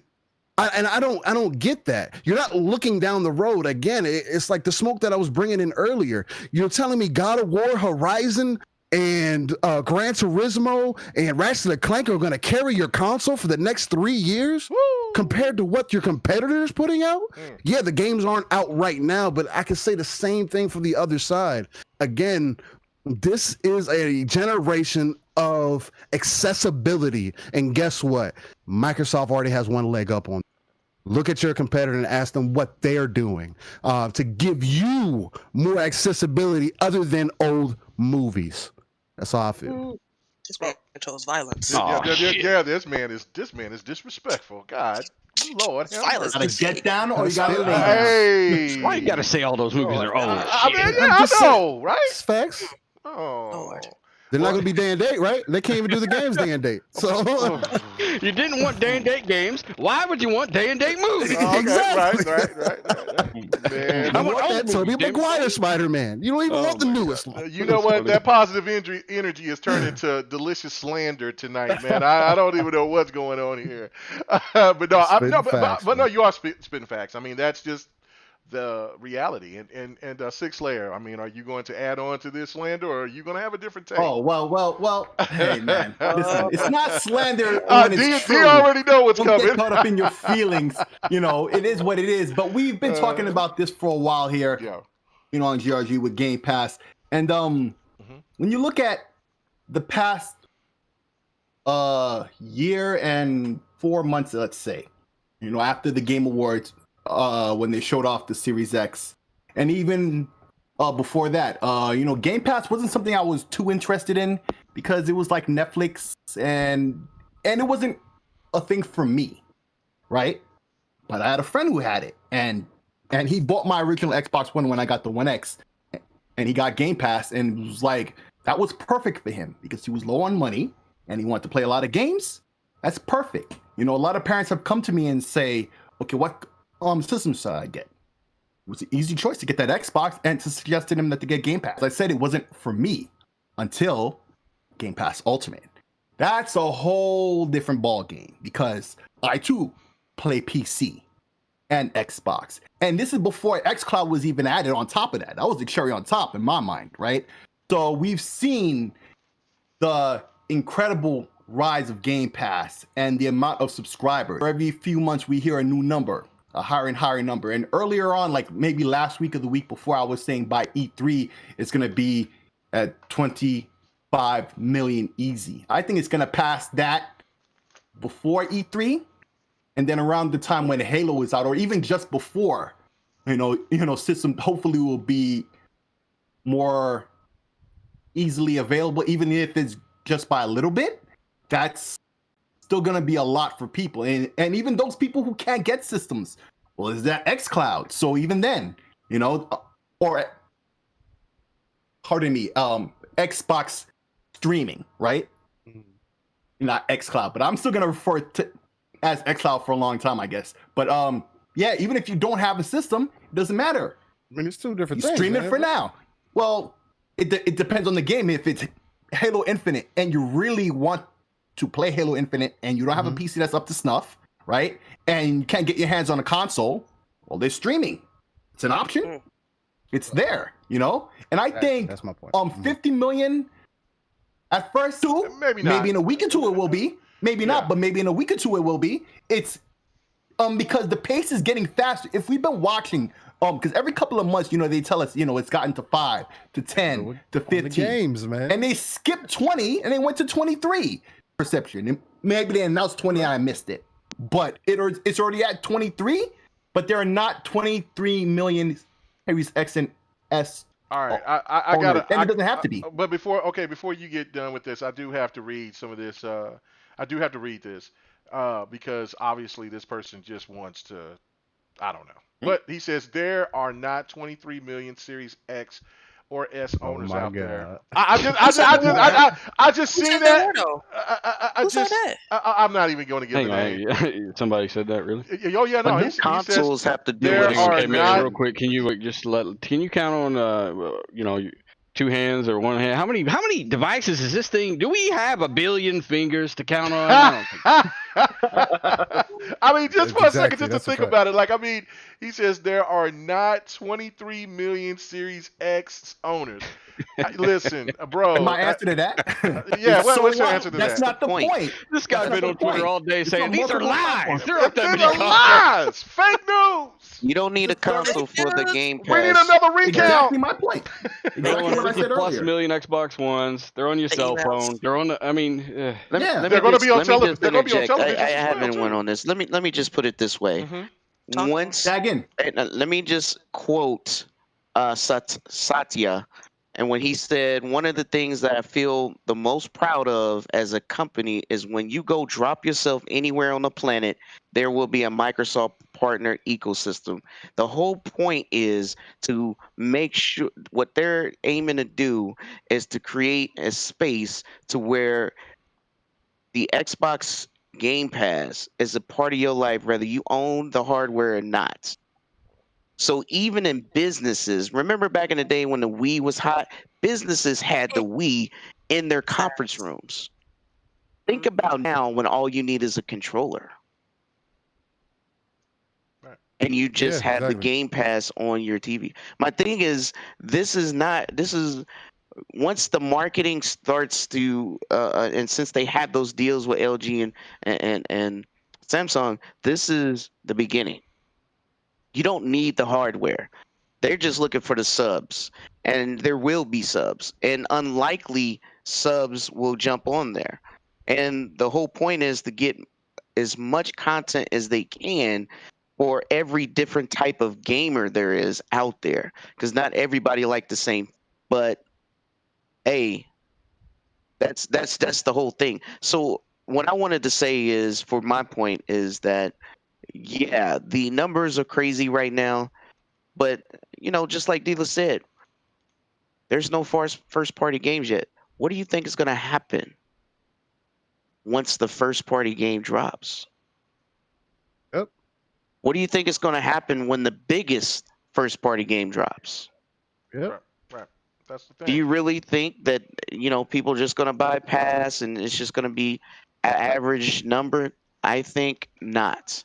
It's going to be crazy. Once that first party game drop is going, it's going to be unmeasurable, the excitement, right? So I don't know what it's going to look like. I can't give you to people, and then now just wait till those Bethesda games started coming to Game Pass. They're already here, but just think when Indiana Jones dropped. Let's just think when Starfield Elder dropped. Scrolls. Yeah, Elder Scrolls. This was the points I wanted to make. Yeah. Yeah, like every month Go it's gonna be a big title, and it's like it's gonna be every month. Look at this month. We had Outriders and MLB. Yeah. And if you notice what they did with MLB, with Outriders, you thought that was gonna be a game you pick up, and then all of a sudden, surprise, it's on Game Pass. And Steel Ray knows how that stung, but he ain't too mad about it because he wanted it on PC anyway. So, you know what I'm saying? Like, it happens. And all of us are going to get stung. Like, we plan or expect to play it on one platform, not the other or whatever. Or we plan to buy the game outright because at first we don't hear it's on Game Pass, right? And then at the last second, it's announced for Game Pass. But it shows how fluid Microsoft is being, because these contracts and deals they're doing are seem to be ad hoc, on the fly, depending on the game and the publisher and what have you. And it's what Dilo was talking I about don't think earlier. they're on the fly, but I do say, well, like I said, I'm gonna close out and just say, listen, it is getting bananas, but there's no real first party console sellers right now. Once that one, we all know what we're talking about, console seller drops. Just think how crazy that's gonna be. Right. And the whole reason we beta testing the browser version of the xCloud is for Saying that Microsoft is very reactionary to the situation. That they don't, the situation dictates their actions. And they saw the demo is doing really well and people really like it. And they must have thought to themselves, if we put this on Game Pass, this is going to be a winner. And that's exactly what happened, despite all the issues the game is having, right? So, I mean, we're talking about exclusives every month on Game Pass, and this month we got more than one. So imagine if we get more than 2 or 3 every month. You know, once the ball starts rolling, this is going to be something I don't think any of us are expecting, or it's mind blowing, really. Yeah, no, it definitely is. It definitely is. My last point on this before we move on. You know what I'm saying, dealer, you good for 2 more topics? Yeah. Okay, cool. All right, so this is the thing to me that I've been saying for a very long time. I know dealer ain't listening to everything that I've said, but I mean, I think that he can. I think he would agree that because I've said it on BGST, I've said it on other places. I'm like, look, Hey, with your chest. It's kind of like Mega. It's like your noise gate on your microphone is set too high or something, bro. Because you got to talk louder or something for it to get through, or your internet's breaking up. One of the two. no, it could be. Yeah. It could be the whole situation with what you call it. All right, what about now? Yeah, No. I was trying to talk somber. It's just every time I notice when you talk low, Yeah. your mic cuts out. So it sounds like a The noise mic gate sounds to me. crazy. Okay, yeah. So I mean, that it is what it is. Okay, so I guess I gotta talk with some. Some bass in your voice, man. Yeah. All right, Hey, that's talk it. with your chest, bro. Yeah. Talk with your chest. Right. All right. So so There you go. Frosted Flakes, my guy. I love Frosted Flakes. I got a big ass box in the kitchen. But anyway, so Okay. There you go. but Crunch some okay. shits up, snorting. Let's go. Woo! All right, so this is the thing right here that I've said this about the whole situation with Microsoft and how they were going to change the game just by being different. I don't, everybody was in this whole little ecosystem trying to keep trying to say, well, a value like we haven't seen before since the days of Blockbuster and Hollywood Video or your local little video store. Those things is not going to go away. And Yobi made a great point in the chat where he said, just think if xCloud or Game Pass is in hotel televisions. Just think about that. Or airplanes. Just think about that for a second. Microsoft has the capital to do it. Sony did it, but they messed up. They didn't really have a full plan. They were ahead of the curve, but they pulled back too quick. They should have waited and looked at what EA was doing, then looked at what Microsoft was doing. And now, by the time that they even try to do anything, because Jim Ryan was saying that he's going to have his own version of a cloud-based service and it's only going to be only exclusive to PlayStation, well, when is that going to come? And what is it going to look like? And is it going to have the same type of value and get the same type of exclusive content like Game Pass? I don't know. Who's to say? I don't know. That's I mean, the they whole got thing. PS now, right? So Yeah. Or, I mean, what the hell is he talking about? Like a new version? I know they're going to be working with Microsoft, so it's worth a damn. Right. But I mean, they already got a competitor. It's just not competing good enough, so nobody knows it. Yeah, Exactly. no, and There that's you the go. thing. And that's the thing right there. I mean, they lived off of the whole They the have whole the thing back with last catalog. gen. They could leverage finally. Yeah. I thought when they first was had the rumors that they were going to bring in the backwards compatibility for PlayStation, I'm like, oh yeah, Xbox is in trouble. Yeah. I thought Yep. Xbox. I was That like, too. Xbox is in trouble because I'm like, look, I'm going to be quick to go ahead and give me some Battle Arena Toshinden, give me some Legend of Legaia. Said Dark Cloud. I'm about to act a fool on the PlayStation Store. Now but then they're gonna try to close down the PlayStation 3 and the Vita store, like in the PSP store. Like, I know Which they it changed backtracked on. Yeah, they backtracked that, but it's Thank you. still. Well, we were clearly wrong. It's like, Right. well, what the hell were you looking at before when you were trying to do it? It's like Microsoft and doubling Xbox Live, right? Like, what the hell were you thinking? Yeah. It's one of those things. Yeah, it's just like what I think. I don't know if it was Slayer or PK that said that, but all you have to do is bring a controller with you. That's it. That changes the whole game. That just because there are more and more gamers, out here in the world now than ever before. So it's a really good thing. So all right, let's go ahead and get to the next topic, which is we're going to talk about Capcom and Sony with these leaked documents. My word. Oh, now boy. I Here we know go. I posted something that I seen, and and again, you have to be, these days you got to have your wording right. You got to say if, because I don't want this to be true. I don't know if it's true, but I said if this is true, this is outrageous. Now, I know that everybody on the panel is probably, already know about it. So let me go ahead and give back to our guest, Dealer. What in the hell do you think? Do you think that this document is authentic? And if you do, how do you feel about the wording, the language within it? Honestly, it's weird, right? Mm-hmm.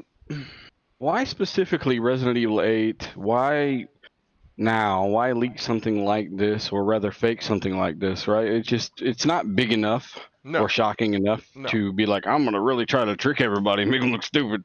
Like, this is I think this kind of stuff is common. I just think that now, if this is real, it's hit a point to where, and I'm not sure how long something like this would have been agreed upon, right? Mm-hmm. You would think that MLB The Show releasing very recently, it's not like they could have learned anything there if it weren't their decision, right? If it were really MLB's and only MLB's decision. I just think it's kind of weird to try to fake something like this. You know what I'm saying? Like, it's not quite big enough. Usually they don't. This is like right on the edge of definitely believable, but obviously maybe it could get enough. The specific game on whatever consoles to a certain extent, that's what's going to matter at the end of the day. I don't think they're going to just allow games to perform better on different consoles. Especially in this day and age. Like, that's a fact. That's a fact. But especially with this day and age, with everybody's so focused on Digital Foundry and other people who actually point these things out, it's kind of hard to put that out there and it not get noticed. So I don't know, man. Like, I think Digital Foundry, the heyday of they've even said it themselves. Like, it doesn't do as nearly as well as when it was shit on Xbox 24/7. Look, Witcher 3 marketed by Xbox, it looks better on the PlayStation. Battlefield, same thing. Red Dead 2, oh, that looks better on the X, but it's marketed on PlayStation. All this stuff. Battlefront 2 from EA, marketed on PlayStation, had double the pixel count on Xbox One X. I mean, this hasn't really been something that we've seen in writing, nor practice, and that's why I think people are noticing that more. But yeah, I mean, there's definitely a big edge there once they finally leverage this stuff and get the proper development software out there for a lot of people. But yeah, I don't know. It's believable, but obviously anything can be faked, right? Right. Well, anything can be fake. I don't know. I just because I've heard from two different perspectives, and I look at it as like, okay, so I mean, I know from my stance, I mean, I've gotten papers like this. I mean, from last year, was going through the situations that I had to go through, and there was a lot of paperwork, and that was the same type of writing. You have to have a lawyer to go through it, and there's all different types of things going on within that. The one thing that I will say, though, and I said this on the next podcast last night, was that if the reason why I look at it and I think that it's legit is because just look at Sony's track record. You could take that all the way back from Nintendo to from the days of Nintendo, between the issues between them and with Sony and Nintendo, the situations that's happened with the where they lied to gamers and told them about all their games was 1080p. 1080p make you a better gamer, but then their biggest third-party IP at that time was Watch Dogs. That wasn't 1080p. So I know, and look, Microsoft is not excluded from this. I know that. I don't think that Phil Spencer, though, with how he do things, I don't think that he falls into that line. Maybe definitely Don Matrick, maybe Peter Moore, who knows? But I know that for this, I just think that when you read that contract, and especially the part about Game Pass, it just seems like already that PlayStation conceding to Game Pass, and they don't have an answer for it. So they have to have every other way possible to try to take it away. Try to keep PlayStation gamers to continue to keep paying the money up front for $70. Yeah, yeah. So that's what I think. And then also the whole thing with the graphics. And if you want to, reply back to me, and then we can move on to somebody else. But I just want to say this: look at what Digital Foundry just posted, I guess today with MLB, the show, and in that contract they were basically saying, look, the games have to have parity, or the games got to look better on PlayStation. If you notice any type of game that's been sponsored by PlayStation, or they from tend first to party, look, tend to get the better results over Xbox or over their competition. So. I don't know. What do you think? I mean, yeah. I mean, if that's I didn't catch the comparison there, but I mean, if MLB The Show was it exactly the same on both? No. They said that it was better on PlayStation than it was on Xbox. Well, which we all planned on. Yeah, we planned on that anyway. Right. But yeah, I mean that again. I even if there were no such thing as a contract, it didn't exist, I would believe that in a second. Right. It's their first multi-plat game. They're a talented team. They've had the best. I've said this for years and years. They've had the best baseball game you can buy. Exactly. But somehow fours went from giving it a 9 every year to fucking 4 or 7 or whatever. Right. So I don't know. Apparently it's a good product, but yeah, I fully expected it to look or run or something would be better on PlayStation. Okay. Either way. But yeah, I mean, for sure. We were doing RDX when the Resident Evil contract stuff was breaking, and I went ahead and kicked it up to the first topic, and people kept saying it was debunked and debunked. No, it wasn't debunked. Like, I'm with you. I definitely think this could be a thing, and the anti-game pass clause, quote unquote, is kind of interesting. I don't know how much money they've given Capcom for this trade marketing deal or whatever it is. Right, and that's no idea. And that's the thing too, is that if this was like a Square Enix or something else, I don't know, but because Capcom got leaked and all that information is true and accurate so far from what we know, then why would this one be not true? That's another thing that I just add to it. But okay, but I digress. I mean, and if it's wrong, I will definitely come out and say, look, I mean, I had an impression that this would be right, but hey, I'll eat the crow on it. But I just feel that Sony is really afraid of Game Pass, and that just makes sense to try to counteract it, since they don't have anything now obvious. To counteract it. Yeah, so that's my point about it. Obvious. Yeah. So what do you think, Still Rain? What is your point? You agree? Oh no, I mean, I just think, of course, Sony is scared of it. I mean, at the end of the day, I mean, Microsoft has the money to throw around. Right. PlayStation doesn't have that same capital just to throw around and do whatever with. Again, what they spend and what they make in goes right back into spending for more purchases, more production, and everything else. So it's like, they don't have an answer quite yet for this. Bringing in movies, trying to bring things in that are going to be attractive to the typical consumer. They're just behind on it, man. And it's just extremely obvious. Especially, I mean, if we want to believe that it could be true. Again, I mean, we could definitely hold credence to it, because again, like I was saying earlier, it's up and down. Is it true? Is it not? Who knows? But today, if this is what's going on, it's believable. I mean, you're not going to look at your competition and say, yeah, we're just going to continue to cut deals and let them have the game also. Because again, like we're seeing with MLB, you're paying $70 while your competitor isn't. And that becomes blatantly obvious. Whoever has a Series S, Series X, has phone, has a laptop, has that many Xboxes out there. Whatever access that you have, is if these games are coming to the service and they're part of Game Pass, you have unlimited accessibility and you can't beat that. Xbox has been working on it over the last decade and PlayStation hasn't. Their service side is extremely weak, and it is what it is. We'll see what they actually decide to do when they start involving the Azure thing. But as far as for right now, I don't see an answer coming up within the next 3 years to what Xbox has going on. So what do you think about the documents, though? I mean, do you think that they're real or fake?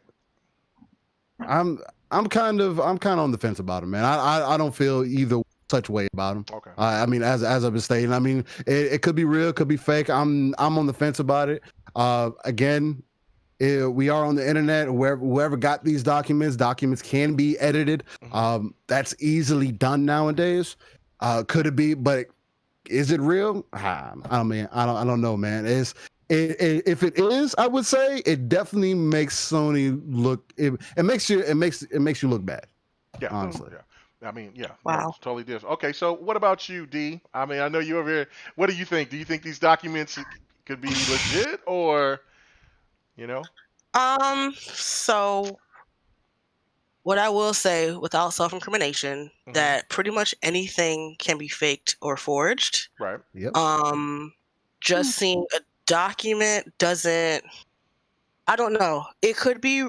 It's so okay. Sorry.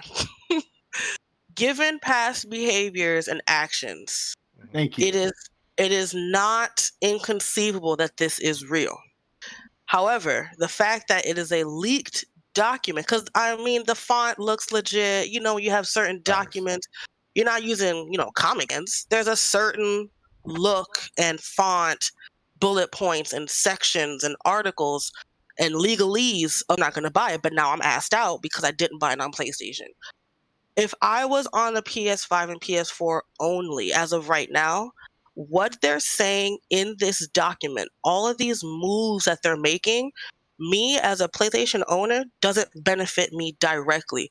What is diluting the gameplay or the visuals on other systems do for me? All it is that I just happen to buy the system that has the best resolution. Like, that doesn't, like, I'm not playing the game like, yes, I'm so glad Sony made this decision that nobody else can have it. You know what I mean? I don't see what the benefit is of them doing that, and I don't understand it. I don't know if that's just their thing, as far as we're going to make you feel validated that you bought it on PlayStation. And that seems to be what the move has been for the last couple of years. I don't know. I think in the next couple of weeks, maybe months, we'll see if it's fraudulent or if it's real, but I wouldn't honestly be surprised either way. Like, if it came out, oh, that was fake, I'm like, oh, okay. Like, oh, it's real, actually. They're going to go through with it. I'm like, oh, okay. Like, I don't know. I don't know if they're just trying to, I don't know. I'm really confused about it because I just saw it a couple days ago and I just knew it was going to be a topic today. I honestly thought the reversal was going to be a topic, but this kind of supersedes it. I feel like every time I see Sony or PlayStation in the news lately, with the exception of the store reverse, I'm just throwing my hands up like, what y'all doing, bro? What's the motive? I don't see the motivation. So it's just like, yes, you guys have the games, and that's cool. That's sweet. Have your games and stuff, but the behind the scenes, all these other actions, I just don't see the motivation behind it and how it benefits their base. I don't get it. Yeah. That could be because I'm on Microsoft mostly because of, user interface and how I can use it inside my house, outside my house, that kind of thing. So I can see the contrast. Like, I'm used to the company being like, yo, you can now do this and it'll make your life easier and it'll make your experience more fun. So that's why maybe I'm just contrasting it and comparing it too much. But I'm interested to see what you guys think about, like, what is the reason behind it? I just don't see a benefit. No, I mean, I think you're spot on. I mean, personally, I mean, this is the thing that bothered me more than anything with Sony was the $10 increase when the competition isn't doing it. Like, I mean, we'll see what Nintendo's going to do when they bring their new their new Switch Pro or whatever it's going to be called. If they're going to try to do that, I don't think they will because they're still going to be behind the curve when it comes to graphics and all of that. But I think that like for Sony just to look for like Returnal, for instance, doesn't scream $70 game to me. 60, cool. 50, excellent. It's pretty. 50 would be perfect. 60 is cool, but 70. I get that. I mean, look, I don't know, but I think you make a great point. Anybody else got anything to Yeah, say what you guys said? I haven't spoken on this yet. Yeah, I haven't spoken on this yet. So PK didn't either. Yeah. Okay, so you want to? No. You go ahead. Say what you gotta say. All right. So when I first saw the headline, in fact, I think it was PK who had put in the GRG chat at the time. I think it was. Mm-hmm. And my first reaction was when I just read the headline. I didn't even read the article or anything yet. Mm-hmm. I was like, "Well, who's really surprised about this?" To me, Sony, like, they pay for exclusives all the time. If it's not outright exclusive for the game for a year or whatever, it's like the Joker in Batman Arkham Asylum back then for that one mode or whatever that they can have to have an advantage. They could advertise and say, "Oh, we have this, and the competition doesn't have that. You should come and get the game that you already want on our platform." It's what they do all the time, right? Mm-hmm. So to me, I looked at that and I was like, that's typical Sony. And in fact, it reminds me of the history of the games industry when Nintendo was doing the same thing. And, like I mentioned earlier on at the beginning of the show with Metal Gear that I bought on the NES, that was a Konami game. But Konami wasn't on the box. It was Ultra Games because Nintendo had a contract or whatever with these publishers where they could only release a certain number of games each year. And these developers had a lot more games they wanted to release. And so what Konami did was they made their own, like a different label. It was called Ultra Games. Atari did something different. And they made the Tengen cartridges, right? And that was to get around their on the and on all types of other things. But it went to the Supreme Court. And Nintendo lost, right? And to me, I feel this is the same sort of thing where their PlayStation is forcing these publishers and developers to acquiesce to them. And to me, it's just evidence of what I've always known, right?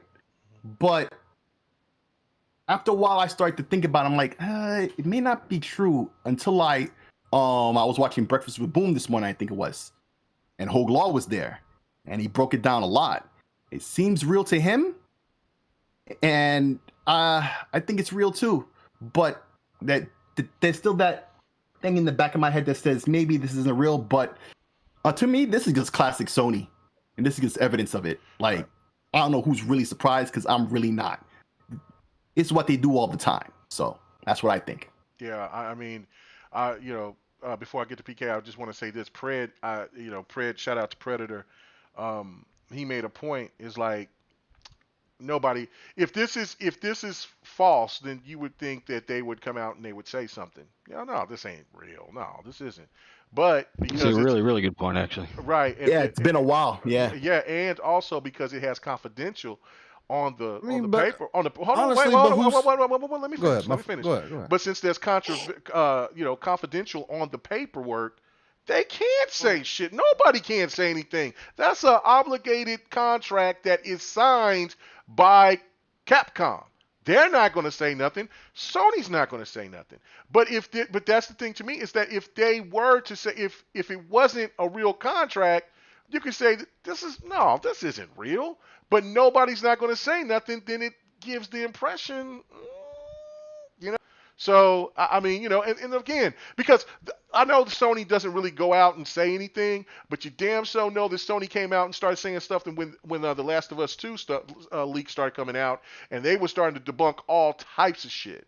So so it's not like that Sony just be quiet about everything. Sony will come out when their interest is compromised.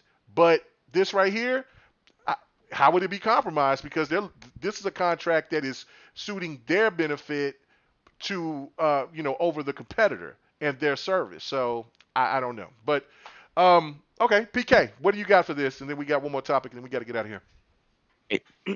Right. So I was just quietly preferring you not to put Pred's point in front of me because that because was you was one of gonna my say the same points. thing. Yes. I'm sorry, bro. I'm sorry. Yeah. Should have shut up. You lose like 50 points for that. Yeah, I do. Thank you. But Mhm.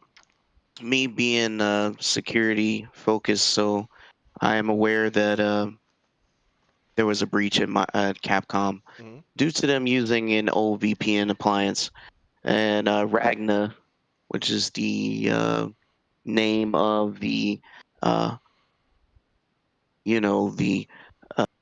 the hack, which is what is it? I'm having a brain fart again. It's a ransomware. Right. Okay. They have a website. Don't go to it. I would not try it unless you're in the sandbox of some sort. So I went to it just to kind of look around to see what documents they had of Capcom's, because Capcom has to announce the breach. Because you got a lot of people involved, and yes, they indeed showed a lot of crap.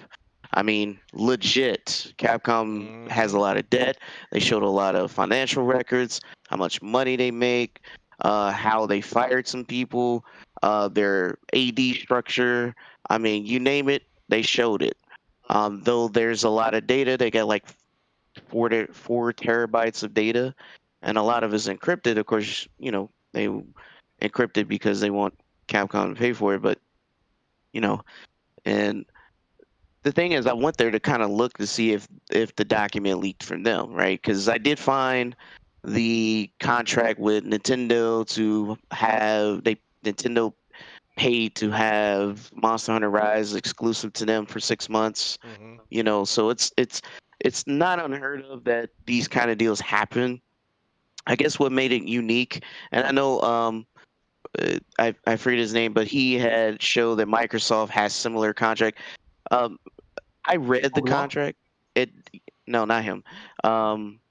He's He's an insider, and he has a picture of of an Asian guy that with a he's hat. from Dynasty Warriors. So my thing is, Zooge EX. Yeah, that's him. That's him. So right there, my thing is, I read that document, but nowhere in that document has the same language as the one that is proposed to be the leaked document from Sony. So my thing is, I wanted to validate this, right? I don't want to really say this is true. I want to see if it is or is not, and where did they get the source from. It may not be part of the Capcom breach. It may not be, because I didn't go through 4 terabytes of data. I'm just kind of telling you what I found. And what I'm saying is that, should it be true, the language is very damning because it specifically talks about competitor platforms, including PC. But kind of like what Dealer said, why Resident Evil 8? It's kind of weird, but at the same time, Capcom and Sony have been very close, right? Sony flipped the bill for a lot of their projects, especially Street Fighter V, and it's kind of like these guys may have made these kind of deals, right? It's not unheard of. I mean, even Monster Hunter World, Sony still had exclusive content just for their version of the game that the PC and Xbox did not get. So it's not like they don't make these kind of contracts and behind. I mean, it's not unheard of. The Sony paid for exclusive games for over a year, right? I'm sure you guys can name numerous games they paid for at least a year exclusivity, right? Right. So yeah, but what's perplexing is the wording and the language in there talking about technical parity and streaming services, not just Game Pass, but it also mentioned Amazon or Apple, whatever they come out with along with Stadia. So it lists all the streaming services and potential streaming services, which is and for 7 years, like legit 7 years, not just 1, 7. That's really strange.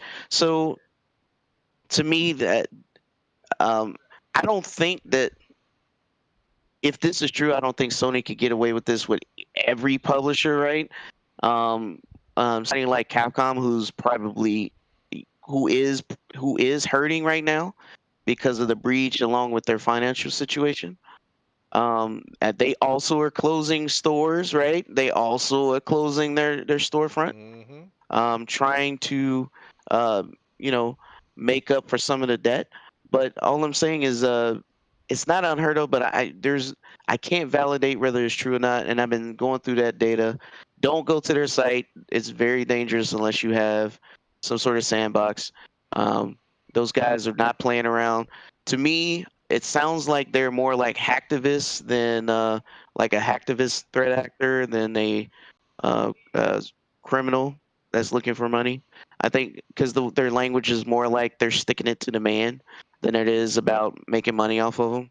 So, I mean, the thing is, I think that when it comes to this type of stuff, it is very strange that neither side, and especially Capcom, because they have the obligation is within the law to not only announce what is public, because they had to make it public. They got breached. This is part of the law. They got to talk about it because the people who are um, in these contracts, they're affected. Their financial, their uh, all the monetary stuff, all of their any kind of situation dealing with them is exposed. So they have to make this public. They have to talk about it, and that's what any company that gets a breach. No matter if it's PCI or HIPAA, you gotta say something. You gotta let the people know. At least here in America, since they have an American division. So, that's why I'm thinking like maybe it came from that, but I have no way of verifying that at the moment. But if I do find the source, I will let everyone know. But at the moment, that's all I got. All right. Well, that is plenty, and that's a lot of information. And thank you so much for the compliment. Let me see. Let me go find that again because I seen where he said it, but I want to see who the name again. Where Oh is snap! what It he got say? quiet. Yeah, no, no, no. Oh yeah, Blue Moon FC. He Got a says little scary there, yeah, yeah. yeah, no. Blue Moon FC said this is like RDX. And listen, you've heard me say this on this Ooh, podcast. what a You compliment. know what I'm saying? I definitely, I have so much love for the panel.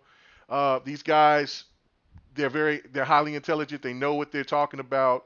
A lot of times we don't get the credit, but the fact of it is that look, I think that this panel is serious, and maybe I don't know for the people that maybe knew that hasn't been on GRG. I don't know what maybe their speculation may have been or heard or whatever, but this is what GRG is. We talk about gaming. We do it this way. And it's a strong representation of a podcast of color. No doubt about it, and that's what we Just a like to do. compliment, Oh. hey Just Megan. like, just A like, just like, compliment. the Iron Lords. I mean, this is what we do. You know what I'm saying? I don't bring people. Yes, I got some people that like to cut some shit sometimes, but I like, but we're doing There's real way less gaming. f bombs here, K Mega.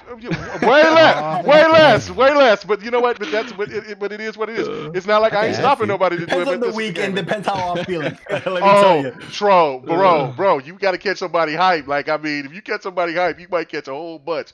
But no. Anyway, so let's get to the last topic. I do want to say this though. Um, Another thing to think about is this. If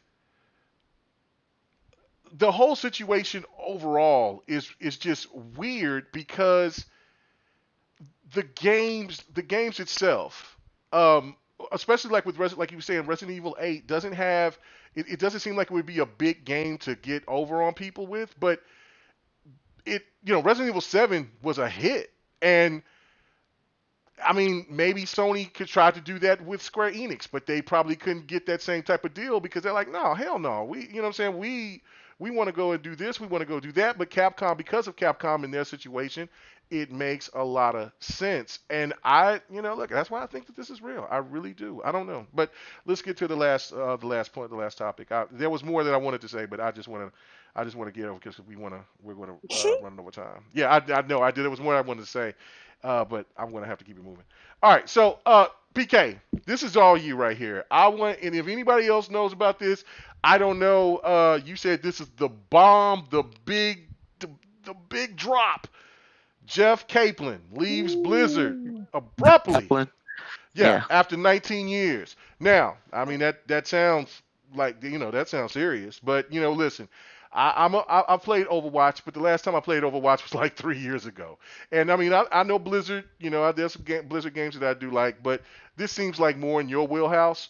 So go ahead and let people know about this, and we could just have a round table discussion about it, and then we could go ahead and get done. Oh So yeah. Jeff Kaplan is more than just the game director of Overwatch. He literally helped in WoW, pretty much a couple of your favorite Blizzard games, like what's the other dungeon crawler that's getting a remake? Diablo? Diablo. Diablo. He Yeah. helped in that, but he Great also game. was the vice president of Blizzard. He was very humble. He was basically the Phil Spencer for Blizzard. He created opportunities for people who didn't have them. He gave jobs to people who was not even tech guys. He literally cared about making the gamer the center of everything. So for him to leave, and if you guys ever look at his tweet, none of the I's are even capitalized. It's just so strange, right? Out of nowhere, he's in the middle of developing Overwatch 2, and then just, you know what? I'm leaving, and kind of doesn't make sense, right? His baby Overwatch, something he created, brought back the hero shooter genre. Um, he he's the man. He wanted to make sure that when you bought Overwatch, that's it. Every stage, every character was added to the player for free. You didn't have to spend any extra money. The loot boxes were optional, and you don't even need them because you get them anyway. My thing is, every skin that was cosmetic was super high end detail. Um, he paid attention to those things. He wanted to create a space where everyone can enjoy it. I mean, no matter what game mode or whatever was added, right? His whole focus was, I mean, they created an esports for a brand new game. This game won Game of the Year twice in a row. Like, it's still the only first person shooter that has high tech dedicated servers. It's still the only one. Did Battlefield 4? Did they drop those for Battlefield? No, they have good dedicated servers, but they're not the high tick ones. My thing is, it 20 tick. Anyway, besides the point. Yeah, go ahead. It's like I know Battlefield has some pretty good ones. Go ahead. yeah, you got good ones, but he, what I'm saying is he created something special here, and this is his baby. This is what he loved, and no, I'm not destroying Aaron. Aaron is a good dude. He's also been there 18 years, but it's kind of strange.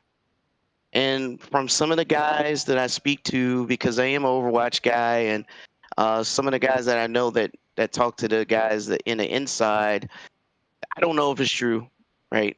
There's no way of me. This is third-party information, but to me, it sounds like there was some pressure coming from the Activision side to monetize the shit out of Overwatch 2. Yeah.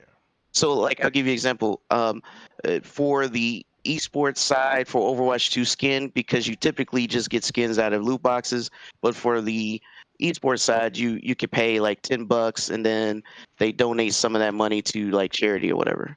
Well, it sounds like the proposal would be to charge $20 and none of that money go to charity. Stuff like that. And if you want to think about it, it's not unheard of that Activision hasn't put pressure to monetize things. I mean, look at Call of Duty. I mean, the stat that I grabbed is they make $3 million a day just on microtransactions. on Call of Duty. Don't doubt. And Yep. you know, and when they start pressing Bungie to put up those microtransactions in Destiny, you know, that's what turned a lot of people off, right? So it's not unheard of. I'm not saying it's true. I'm just saying this is what I gather, and it's pretty sad because this is his thing. And it's kind of weird, right? It leads me to believe that he just didn't want to have no part of it. Is he gonna? And then another thing, he's not gonna stop making games. He's gonna get with his old buddies at a smaller studio and keep making games. So why would he leave Blizzard after all this time? Didn't even get to 20 years. He leaves at 19. Didn't even make it to the anniversary of Overwatch, of the which is next month. Not the release, but the start of what he was doing. So it's a little strange to me, and it looks like there might be some controversy, which sadly, because I am an Overwatch fan, might be the downfall of Overwatch going forward if you know if this is true and That Blizzard second game or is not even out. I mean, it's supposed to come out what, like a year ago? no, Oh, okay. they're still in they just in BlizzCon they show where they're at with it, so Okay. they're at a good pace of finishing the game. But the point I'm making is it was never to monetize it, right? And if that is the motivation or the pressure, I could see why he would be fed up, because it's kind of like you either going to do it our way or you got to go. And he's not that type of dude, right? You know, we all don't agree with everything, his decisions, but at the end of the day, his motivation is the gamers first. I can agree. I can roll with that. Yeah. I mean, I guess kind of for myself, or just to jump in there, I've been kind of behind what Kaplan's been doing since Warcraft 3 Reign of Chaos that came out in 2002. I was heavy on that game, especially on the multiplayer side, whether it was playing Dota or just doing tower defense, man. It was a big thing during that time. Not only that, but just the overall RTS part of the game of Warcraft 3 was amazing to me during that. I hadn't followed any of the World of Warcraft stuff that he did. I was never able to get into the MMO. It wasn't for me at the time, and I've been playing other games, man. And other than that, Overwatch, I played in the beginning. Again, it's a player game. I didn't have home playing it. I wasn't playing it because I didn't have that much time invested into it. So for me, kind of like on what PK was saying, I 100% agree. Just because I have that little bit of a relationship with him from those Warcraft 3 days. Just for me, it just kind of tells me that there is a disconnect again. We know that he is in love with what he's doing with Overwatch and everything else, and they were supposedly doing a lot of amazing things going into the second game. And we've been hearing so many things between what Activision just does to games overall, or the devs overall. I mean, we see what happened with Bungie and why Bungie's not with them anymore. And I feel like since they have left, that's been the best decision that they've made. They still got some other things to work on, but that's neither here or there. I feel like the game is in a better direction, especially creatively. But we'll see how that goes. And then it could be if what the things that PK is saying are right, man. If Activision came through the door and was, hey man, I'm the Kool-Aid man. I need all the Kool-Aid. Just put it in the game. I need it right now. With red, blue, grape. I don't care. Just give it to me. That could be a problem, especially for somebody that doesn't want to do that with their game. And we know with companies like that, they'll want to cut the money and everything else, and that it just leads into so many other things. I don't know. It just speaks kind of volumes for itself when you see people like these, like Kaplan himself, man. When you see these people move out of things that they love to work on, again, I mean, yeah. Again, like PK was saying, he's probably not going to stop working on games, man. Of course. I mean, obviously we see that he's in love with that, but man, it's just it's one of those things that's unfortunate, but who knows? It could work out in the end. I don't want to necessarily say it's doom and gloom, man, because it's not. It may not necessarily be that. There's been other devs that have left teams and the game's been all right, but for this, it seems like it might be a little deeper, you know. Fair. That's all I got. Yeah. Did you hear me? Did you hear what I said? What happened? Oh, okay. We didn't hear you. We didn't hear nothing you said. I said, see, y'all are doing that with BioWare. I mean, again, but it's one of those things. Anyway. No, for me, it's not. You can't say y'all because I've never been a huge BioWare fan. Oh my God, BioWare makes that's everybody. That's been everybody else. Yeah, bro. You know what I mean? Missed me with that too. Yeah, that's not slander you can throw my way. Oh, me, Matt, this Mass Effect coming up be the first time. So dealer, right now, I think I got an announcement. I think we're gonna do the second generation of GRG, because these suckers here giving us slander about BioWare. I don't even know what the hell. I don't even know what to say now. What are you talking about? Hey, they ain't been the same, obviously. Man, looks like. Boy, when Dragon Age Inquisition, you call that slander? When Dragon Age Inquisition, swear it, bro. When Dragon Age Inquisition drops, Inquisition, but Dragon Age 4 drops, it's a wrap. It's a wrap. It's a wrap. It's gonna be I hope great. so. They're gonna die. That's where they're putting all their interest in. They're putting all their eggs in their basket for that game right there. They better. Don't kill him like they did. Stop it, dealer. Don't do that. Don't do that. You've been doing This so is well. EA published So game, well. man. You gotta agree. Anthem was trash. What'd you say? Yeah. Which game? Anthem. No, hell no. I can't do that. I love Horrible. Anthem. Listen. The best part was the low screens when I had to play Oh, man, I can't do this. I can't do this. This is why we at the end of the show. I love BioWare though. Definitely. Hopefully, I hope for the best for them. EA will not hesitate to. Yeah. Pack that block. I don't know. I think, I know. Eternal. It is blasphemous. You can't talk about the mighty BioWare, regardless who's there, who's not. I'm talking about Blizzard. They got their arms chopped off, though. No, well, that was PK. PK swore this was going to be the topic of the night, and I had no idea what the hell he was talking about. I didn't even know who this guy was, and that's no disrespect to him because he's made Overwatch, and I used to kill Overwatch. The Russian chick was my boo. I loved her to death. But yeah, he's one of those things. He's always been involved with Warcraft. It's one of those things where if he's you a humble dude, that's why he don't be out there, flexing his position, right? He's really He's really in love with what he does. Literally always propped his team. He just always talked about his team is the magic. He just guides them to their potential. That's his thing. But sometimes just things could be happily married, to the game, and then next thing you know, things could just change. I mean, we've all dealt with it, we've seen it. So, it could have been time. Look, if he's been there for 19 years, he left before the 20-year mark. I mean, obviously there was some reason for him to go, but hey, I don't know. Yeah, did he own stake at all in Blizzard? I'm sure he did. He might have. It doesn't. I can't find it. Well, what did you say again, dealer? Did he own any stake in Blizzard at all? Blizzard. I'm not sure. I'm sure he's been there for damn near 20 years. Imagine you own something. Right, he got some stock somewhere. He got a good pension. He's riding on some. He's got a car with some suicide doors if he wanted it. So he's all right. He made some bread. So and that's kind of what I was saying. Yeah. I want to hear the dealer's side. Actually, I'm interested.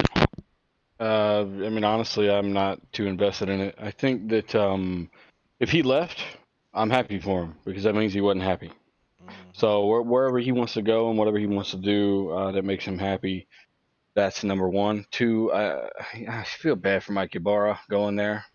I talked to Mike, had him on the show. I just feel bad for the guy. Blizzard are in an interesting place. Activision are in an interesting place. You got to ask yourself, what would they even do if not for Call of Duty? So I just would like to see Activision, the executives there, let go, get the fuck out of the way, and let these guys make the games they want to make. Right, and exactly. I think you're hitting it. I think that's the problem with Jeff Kaplan is, I think the creative freedom is starting to go away. Yeah. Yeah, could be. That's typical Activision for you. Back when we were saying, what developers or what publishers rather are gonna have, full price games, when they were increasing them to $70, 2K and Activision are two of the top ones that would definitely jump on that long before everybody else, and lo and behold, they did. It's a shame. It's if it on what PK is alluding to is true. It's the end of an era. I'm not really too into any of business games. But my brother, he plays so much of their games, but particularly World of Warcraft. Over a decade, every class, race and permutation would max out and delete them because he filled up all the slots and then do it over again. He still plays it to this day. So, and Kaplan had a lot to do with the success of that game and Overwatch, and it's a big loss for them. So it's the end of an era. It's unfortunate, Exactly. But if he's deciding to leave like this, hey, he wasn't happy. I think Dealer's right. He wasn't happy. So hopefully, he'll find happiness elsewhere, and maybe he'll bring some of his team with him. Yeah, no doubt about it. He already connected with a couple of his old buddies. My thing is I'm trying to paint the picture at a high level, right? It's kind of like if Phil Spencer tomorrow released a statement saying he's leaving Xbox. And you're gonna be like, what the? Definitely suspect. Oh yeah, that would Definitely, be but, devastating. I mean, yeah. it comes down to him just saying, "Look, you guys suck. I'm out." Like, I don't think he was blackmailed, or if he wanted to leave, he wanted to leave for the same reason that he would have wanted to leave. Any other person might want to leave. They like something else better. They're not passionate about what they're doing. But unless he speaks out and says, "Look, these guys fucked me out of a bunch of money," like the Bungie composer did, or any of that stuff. I'm not just run of the mill. Hey, I'm tired of this shit. I'm out.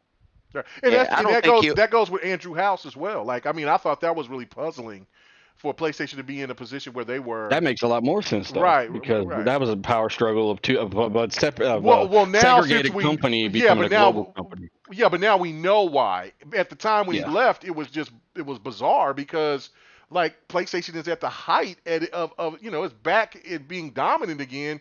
Why would you leave? And then we would eventually found out. So I mean, yeah, it could be the same thing. So I don't know. I don't know. Right. And that's the thing is I don't know how true it is. I'm just going by some of the information that I heard from a friend who knows people on the inside, and it sounds like the pressure is coming from the Activision side of the house. Right. And and like I said, he's just not that dude.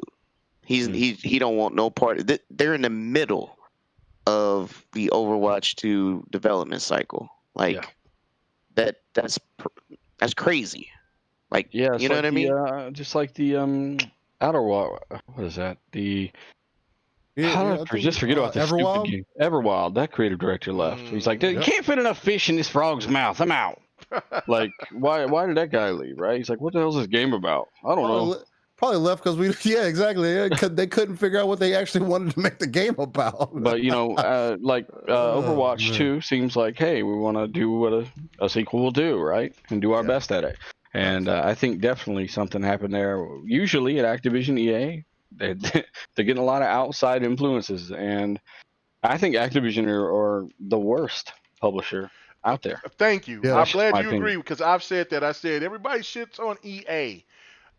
Activision is worse. EA is funding games like It Takes Two. Didn't 2018 Activision fired like a bunch of employees, and then all their execs got a whole bunch of bonuses? Yes, yeah, that was 2019, 20 or 2020. Jeez, man, I think it was like I thought it was like the beginning of Crazy. last year because we were just getting into the whole pandemic and the no, country it was before then. I remember. Okay, so it was before the pandemic. It was at the end of 2019 then. Because it was the Christmas. It was a Christmas. They got all their execs got a crap ton of money, and a whole bunch of people lost their jobs. It was insane. It was just something distasteful I've never seen before. Right. It was crazy. So yeah, I agree with Diller's perspective that they probably are. I mean, look, what was it? The toy company they bought, and they don't do nothing with that made the Spyro games because they own Spyro and the Skylanders and crap, and then. Yeah, right? So it was like Toys for Bob. That's exactly what it is, and they just threw that in. whatever they absorb. They made Crash 4 actually after that, which is good. It's a good game. But I mean, you grew up and spit out a lot of people, a lot of the devs that were on their team. Like they absorbed a lot of companies, right? And basically, how many IPs do they have on the Activision side? I don't know, but they're profitable. I don't. They make money. They know how to make Well, They some make money. like But 3 billion off of profitable- Microsoft. yeah. really is Call of the Duty is Call an of Duty, unstoppable but- force. That I thought Call of Duty was dead about 4 or 5 times, and then next thing you know, they caught me buying that in packs, and then I'm in the war zone. I'm buying shit there. I'm like, Oh shit! you know, look, man, I'm sorry. I was like, you know what? I'm part of the problem, but you know what? This is so enticing. It looks delicious. I need it. Yeah, they make $3 million a day on just I wanna look- microtransactions I want to alone. look It's fine just shooting a motherfucker in the head. That's how I feel. So I don't know. Anyway. yeah, that's what they want to do. I mean, if it's true, that's what they want to do with Overwatch. Right now, you don't even need to do all that. You can look cool and get the loot boxes just playing with your friends, like leveling up and all that good stuff. You could buy loot boxes if you wanted to, but it's not mandatory, right? I No. think they're going to make it mandatory for a lot of this stuff and change it to the Call of Duty way of doing things, which to me will destroy that game's community. Well, listen, I think Call of Duty wouldn't have been in a bad position if Battlefield 4 worked at launch. Battlefield would have been the face of that genre because there was nothing better than Battlefield 4. You had Ghost, which I liked the story until the end. It annoyed the hell out of me, but Ghost just missed too many points. Battlefield 4 on the new consoles was so superior over COD. It would have reigned supreme, but they failed. They gave that game out too early, and it was just completely amazing. They actually wanted to push that game back, but couldn't. Right. According to DICE, and that game was broken for a year as a result. It was. I bought the reason why I went to GameStop. That's when I was still buying hard copies, and I seen that game for what was it, $24? I said, no way. I'm like, I'm copping this. And then when I put it in, I seen why. But then eventually I got a chance to play it. And I said, oh, this is so much different than the 360 version. Oh, my God. And then I was like, oh, I got to get more. And then eventually it started progressing and getting better. But, man, I don't know. But I really am hopeful for – I am so excited for Battlefield 6. I can't even tell you. Emmanuel A1, he says, hold it down, GRG. The new quick resume queue on Xbox Series S and X is amazing. It is. And that's a feature that I didn't even think. When they talked about it, I'm like, oh, that's a cool feature. But it's something, it's life now. I love it. So it's fantastic. Hellboy, send my love from Curie. Send my love to Curie. Okay. All right. Quick question. Yes, ma'am. Yes. Do they know when the quick resume queue is going to be for everybody? Because right now it's for insiders. It usually is a couple of months. Probably it's a month. Summer? Well, the beta guys or mega guys just got it, so it'll be like next month. Oh, you think it's that soon? Okay, I was gonna say probably summer. But it's usually like a month or so after the beta guys. Like the alpha skip aheads get it for like a couple months, test it, make sure it looks, and then when the beta guys, it's like a month or so after. Nice. I can't wait. It's gonna be awesome. It's gonna be awesome. My biggest plight was like, how do I know which game is in quick resume? But they Yeah, fixed it. Yeah, and I really like how they implemented it. It was real smart and eloquent because it's just another row of pins, you know. It's just a bunch of pins that say quick resume. That's it. Simple. Nice. All right, guys. Well, let's go ahead and get out of here. We've held dealer hostage long enough. So anyway, man, I really appreciate you coming on. Thank you guys for coming. I know that the stream was messing up. I mean, I think we was about to really blow it up, but there was issues. I don't know what the hell is going on. It's working perfectly fine now, but of course, because we're about to end the show. But but yeah, it is what it is. I really do appreciate everybody coming. If you are new to coming by this channel, please hit that subscribe button, hit that like button. man, and support everybody that's on the panel. The link is in the description for everybody that's on here. That's a part of the podcast for sure. And yeah, these guys, they're solid. Trust me. And Dealer, thank you so much for coming back after 4 years. Hot damn! But thanks for the invite after 4 years. Shit. Hey man, I invited you. I told you I invited you once before, and then you was like, "Hey man, you got a lot of people on your panel." You try. Well, you ain't what I said. I said, how many guests you gonna have on? You got 5? Some shit. Yeah, and I said, "Oh shit!" I said, "Oh, he hot side me." He took that ass. Guess what? I'm gonna ask again for 4 years now. You got that right. I was like, I'm really stubborn. People know me. I'm like I'm a stubborn bastard. But you know what I'm saying? I didn't even know you took that in a negative way. I did because I was like, "Oh shit, my boy hot side me." I said, "Damn." I'm like, "Oh shit." See, that's why, ladies and gentlemen. Yeah. You never do things over text. Right. Thoughts on? Because I was imagining Dealer holding a glass of Chardonnay between his fingers, sitting here with a middle finger like you got too many people on your podcast. So the whole time KMEGA ain't spoke to me in 4 years, almost half a decade, because he thought I didn't want to go on his show. Almost on Dealer. God damn. Trying to make it look like a Bond villain. Oh man. He said, yeah. I did try to make a Bond. He had black gloves too. That's fucked up. Oh no, he had Larry Herb gloves. Fuck that. Let's go. Larry Herb is a one white glove, touching the Xbox. Oh my God. Anyway, thank you so much. Thanks for having me on, man. Seriously, it was a good show, and it's nice to meet everyone here on the panel. Honestly, I mean that, and we're all going through hard times, and I hope everything, obviously, is going as best as possible for what is possible.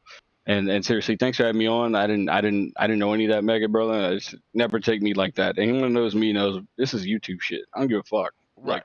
We're all assholes with microphones in my book. So, just if I'm able to do it, I'll do it. If I'm not, I won't. So, just hit me up. And also on top of that, and you're coming on RDX Tuesday, correct?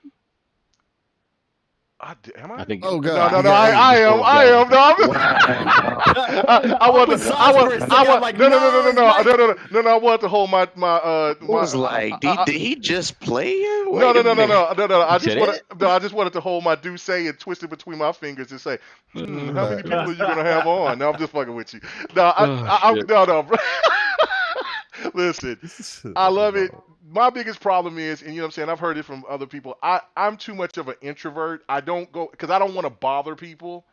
Same way here. Same exact way here. And like, okay, so like I was playing Outriders with King David yesterday, actually. And him and Attic and stuff. And so, and I was like, hey man, he said, well, why you don't ever come in here? I said, man, I'm just that type of dude. I'm not like 108. I just don't go around and what's happening? I just don't go and hit up. This community is though. Since you don't fucking barge into parties and all that shit, then now you're the fuck face and you're the asshole because you don't reach outside because you got to be the one to always reach out, right? So that's just how people think. And I hate that because I don't fucking do it. I got a lot of stuff going on, right? And people take that personally, they take it the wrong way, but it's farthest from the truth. And it's like my party is always open. Anybody can come in there. I don't even give a fuck. You can come in and say, Mega, I hate you. You're a fat bastard. Okay, cool. All right, I'm out. All right, cool. Thank you. Even if your party ain't open. Right, there's times where you don't want random people. Like I'll add a lot of subscribers, right? And like, hey, that's awesome. But I don't always need people jumping in because I got to talk to people about personal issues they're having, or I'm working with somebody on the YouTube stuff. Like, there's a lot of stuff. So it doesn't matter if your party's open or not. It doesn't matter to me. Like if you want to. Yeah, if you want to hit me up, there's people that'll hit me up a lot, in the chat or whatever, and I'll talk to them right back. I've never been the type of person that won't talk back to people. I just don't feel like I'm bothering you. If you're in a party with people, I'm looking at them like, oh, they playing Outriders. Fuck it, they probably busy. You know what I'm saying? That's just me. I got to get better with that. You know what I'm saying? We all do, brother. Yeah, I got to get better with that. But man, I will keep in touch more often. I promise that I will be better with so many people. Because it is what it is. But thank you, brother. Good show, though, KMEGA. Oh, good show. You're a good host, man. I appreciate it, man. Thank you, brother. Where can they find you at? If for people who've been living under a rock, but I don't do anything. Oh, okay. All right. Well, good night. Thank you. D, don't play. No, what you do, seriously, brother. Though, thanks for watching, guys. Hit the like button, subscribe. Everybody's here, and everybody checks it out after the fact. And find me at Dealer Gaming on YouTube, Dealer_Gaming on Twitter. and I space dealer space I on Xbox Live. Yeah, no doubt. D, where can they find you at, lady? You are, man. There's so many people that hits me up and say, man, who is that lady? I say, man, that's D. You better watch out for her, man. She's slick, she's cool. I said, man, and she's spunky. I mean, you better watch out. You better have. She knows her stuff. So what's going on with you, D? Where can everybody find you at? Appreciate it. I am on Twitter at Gingy's Mom. I'm on PlayStation and Xbox. Curvy Titan. Just leave me a note because I'm not trying to add no bots. And that's pretty much it. I'm on YouTube. Kwai Nehaya. I'm in the chat as such. I'm not on it as much as I should be. I'm working on it. But yeah, I just be out here. Just talking trash. Not really. Just be chilling, posting recipes, reading my Bible, going to Bible study, being good. Okay. No, you ain't being good. You may be going to Bible study, but you ain't being good.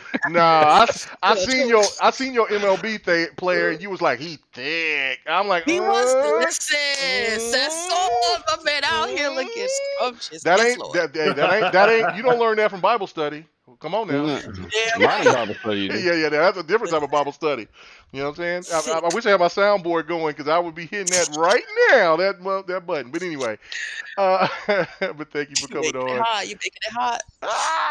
Okay, so PK, yeah, what's happening with you? One of the smartest people I know. You know what I'm saying, with the cool little chill voice, and then next thing you know, you get him mad. He's like, sound like a gremlin, but that's okay. What's happening with you, PK? Where can they find you? Hey, first of all, mute this man's mic. Relax, okay? Relax. Hey, but no, yo, shout out to our guests. Hey, thanks for coming through.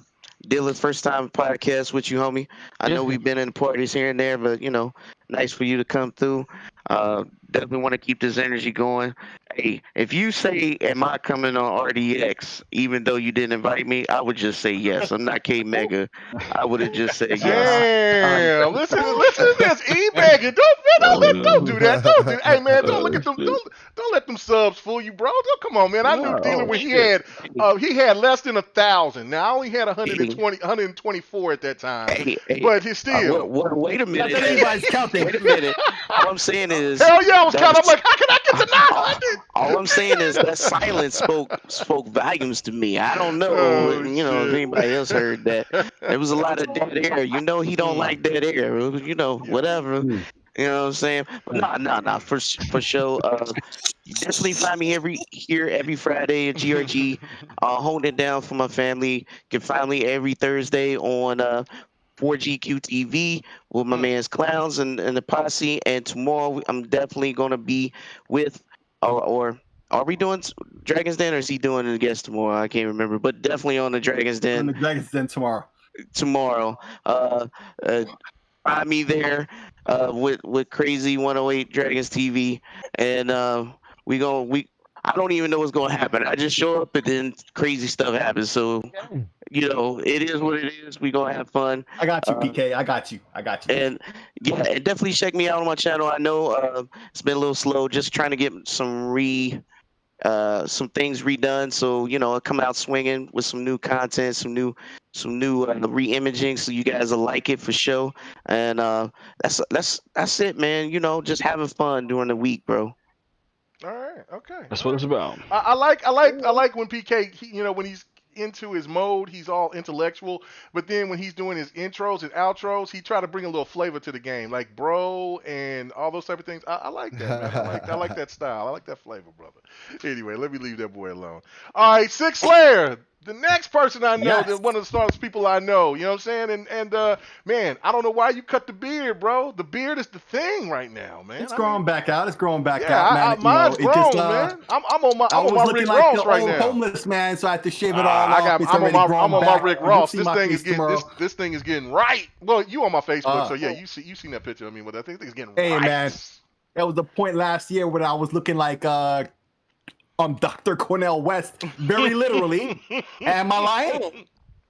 I lying? You even had the gray patch. So I even gonna So you do. Oh yeah. So anyway, You can find me on Twitter, and you can find me everywhere. Great games are played, minus that Nintendo platform for just now, but including the Oculus platform, you can find me there as well. You can find me right here on GRG every Friday, and the Dragons Den podcast with that crazy 108 Dragons and myself and PK plus guest, of course. Man, I'd be all over the place. I'd be on Retro Renegades. I'd be here. I'd be there. So just follow me on Twitter, and I'll keep you up to date. Oh, and Dealer, it's a pleasure meeting you, sir. You too, sir. Same, Watch your content. Watch your content, man. Thanks for having me. And I didn't know what you was got. I was kind of nervous what else I you didn't was know gonna say. I was like, man, please hit it. I was about to hit the button on your ass. I was gonna say, and I love you, please. Oh shit! I was like, hey man, come on now, composure. Anyway, all right. Let me leave my voice sit alone. All right, and last but not least, yeah, man. Still Rain, what's going on with you, brother, man? I know you got a show coming on in the morning with Pong. Yes. What's happening, man? Let everybody know what you got going on, man. Let's hear it. KMEGA. Hey, as always, man, week by week as we go on, and I just want to say thank you for always welcoming the kingdom, man. Look, PKD, Sick, Dealer, man. We had such a good time tonight, man. A lot of energy tonight, a lot of good conversation.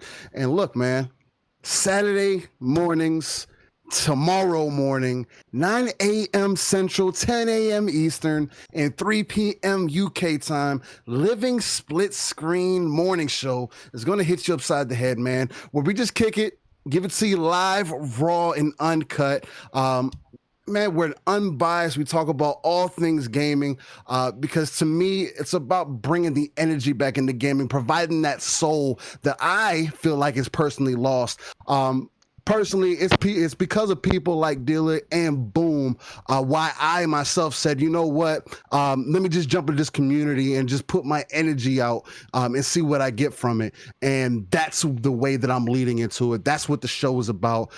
Come join me and Pong Souls. We wake you up and get your Saturday morning started, get your weekend going, man. I feel like it's the vibe you need at that day started. So, but other than that, man, every Friday night, 8 p.m. Central, because I still haven't got the other times down yet. Yeah, it's the Lord's time. Don't worry about any other times. It's the Lord's time Central. Every Friday night, 8 p.m. Central, man. Tune in because we always bring in that energy again. You can find me everywhere. I Still Rain I. The T is a 7. Come find me, whether it's YouTube, whether it's Xbox, PlayStation, PC. Come find me. Hit the DMs up. Man, we can talk games. We can play some games, whatever it is. Other than that, man, much love to everybody. The chat for coming out, everybody showing up, man. And again, KMEGA, appreciate the love. Oh no, always. Shout out to Pong Soul too. I know Pong's a good guy, and Steel, I talked to you in a party, man. You seem like a great guy as well. So I've checked out one of you guys' show, and it's again, you guys got good energy. You're right. Thanks, good show. I appreciate it. No doubt about it. Yeah, no, I wish those guys the best. No doubt about it. But okay, as I close out, man, look, man, Devin the Gamer, we did a show Tuesday. It will be on Spotify, iHeartRadio, all that, and all that other stuff. You know what I'm saying? It will be up, and then Saturday with GRG.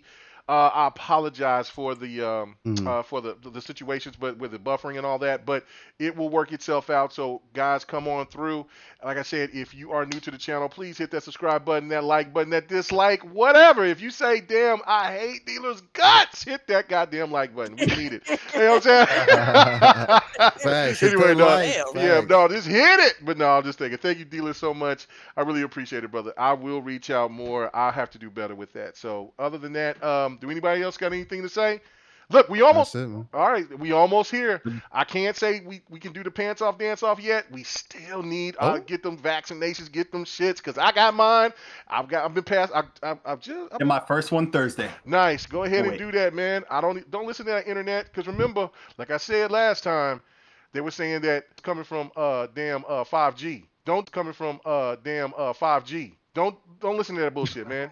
You know what I'm saying? Vaccinate yourself and wash your ass. Because I was seeing some stuff where. 5G, really?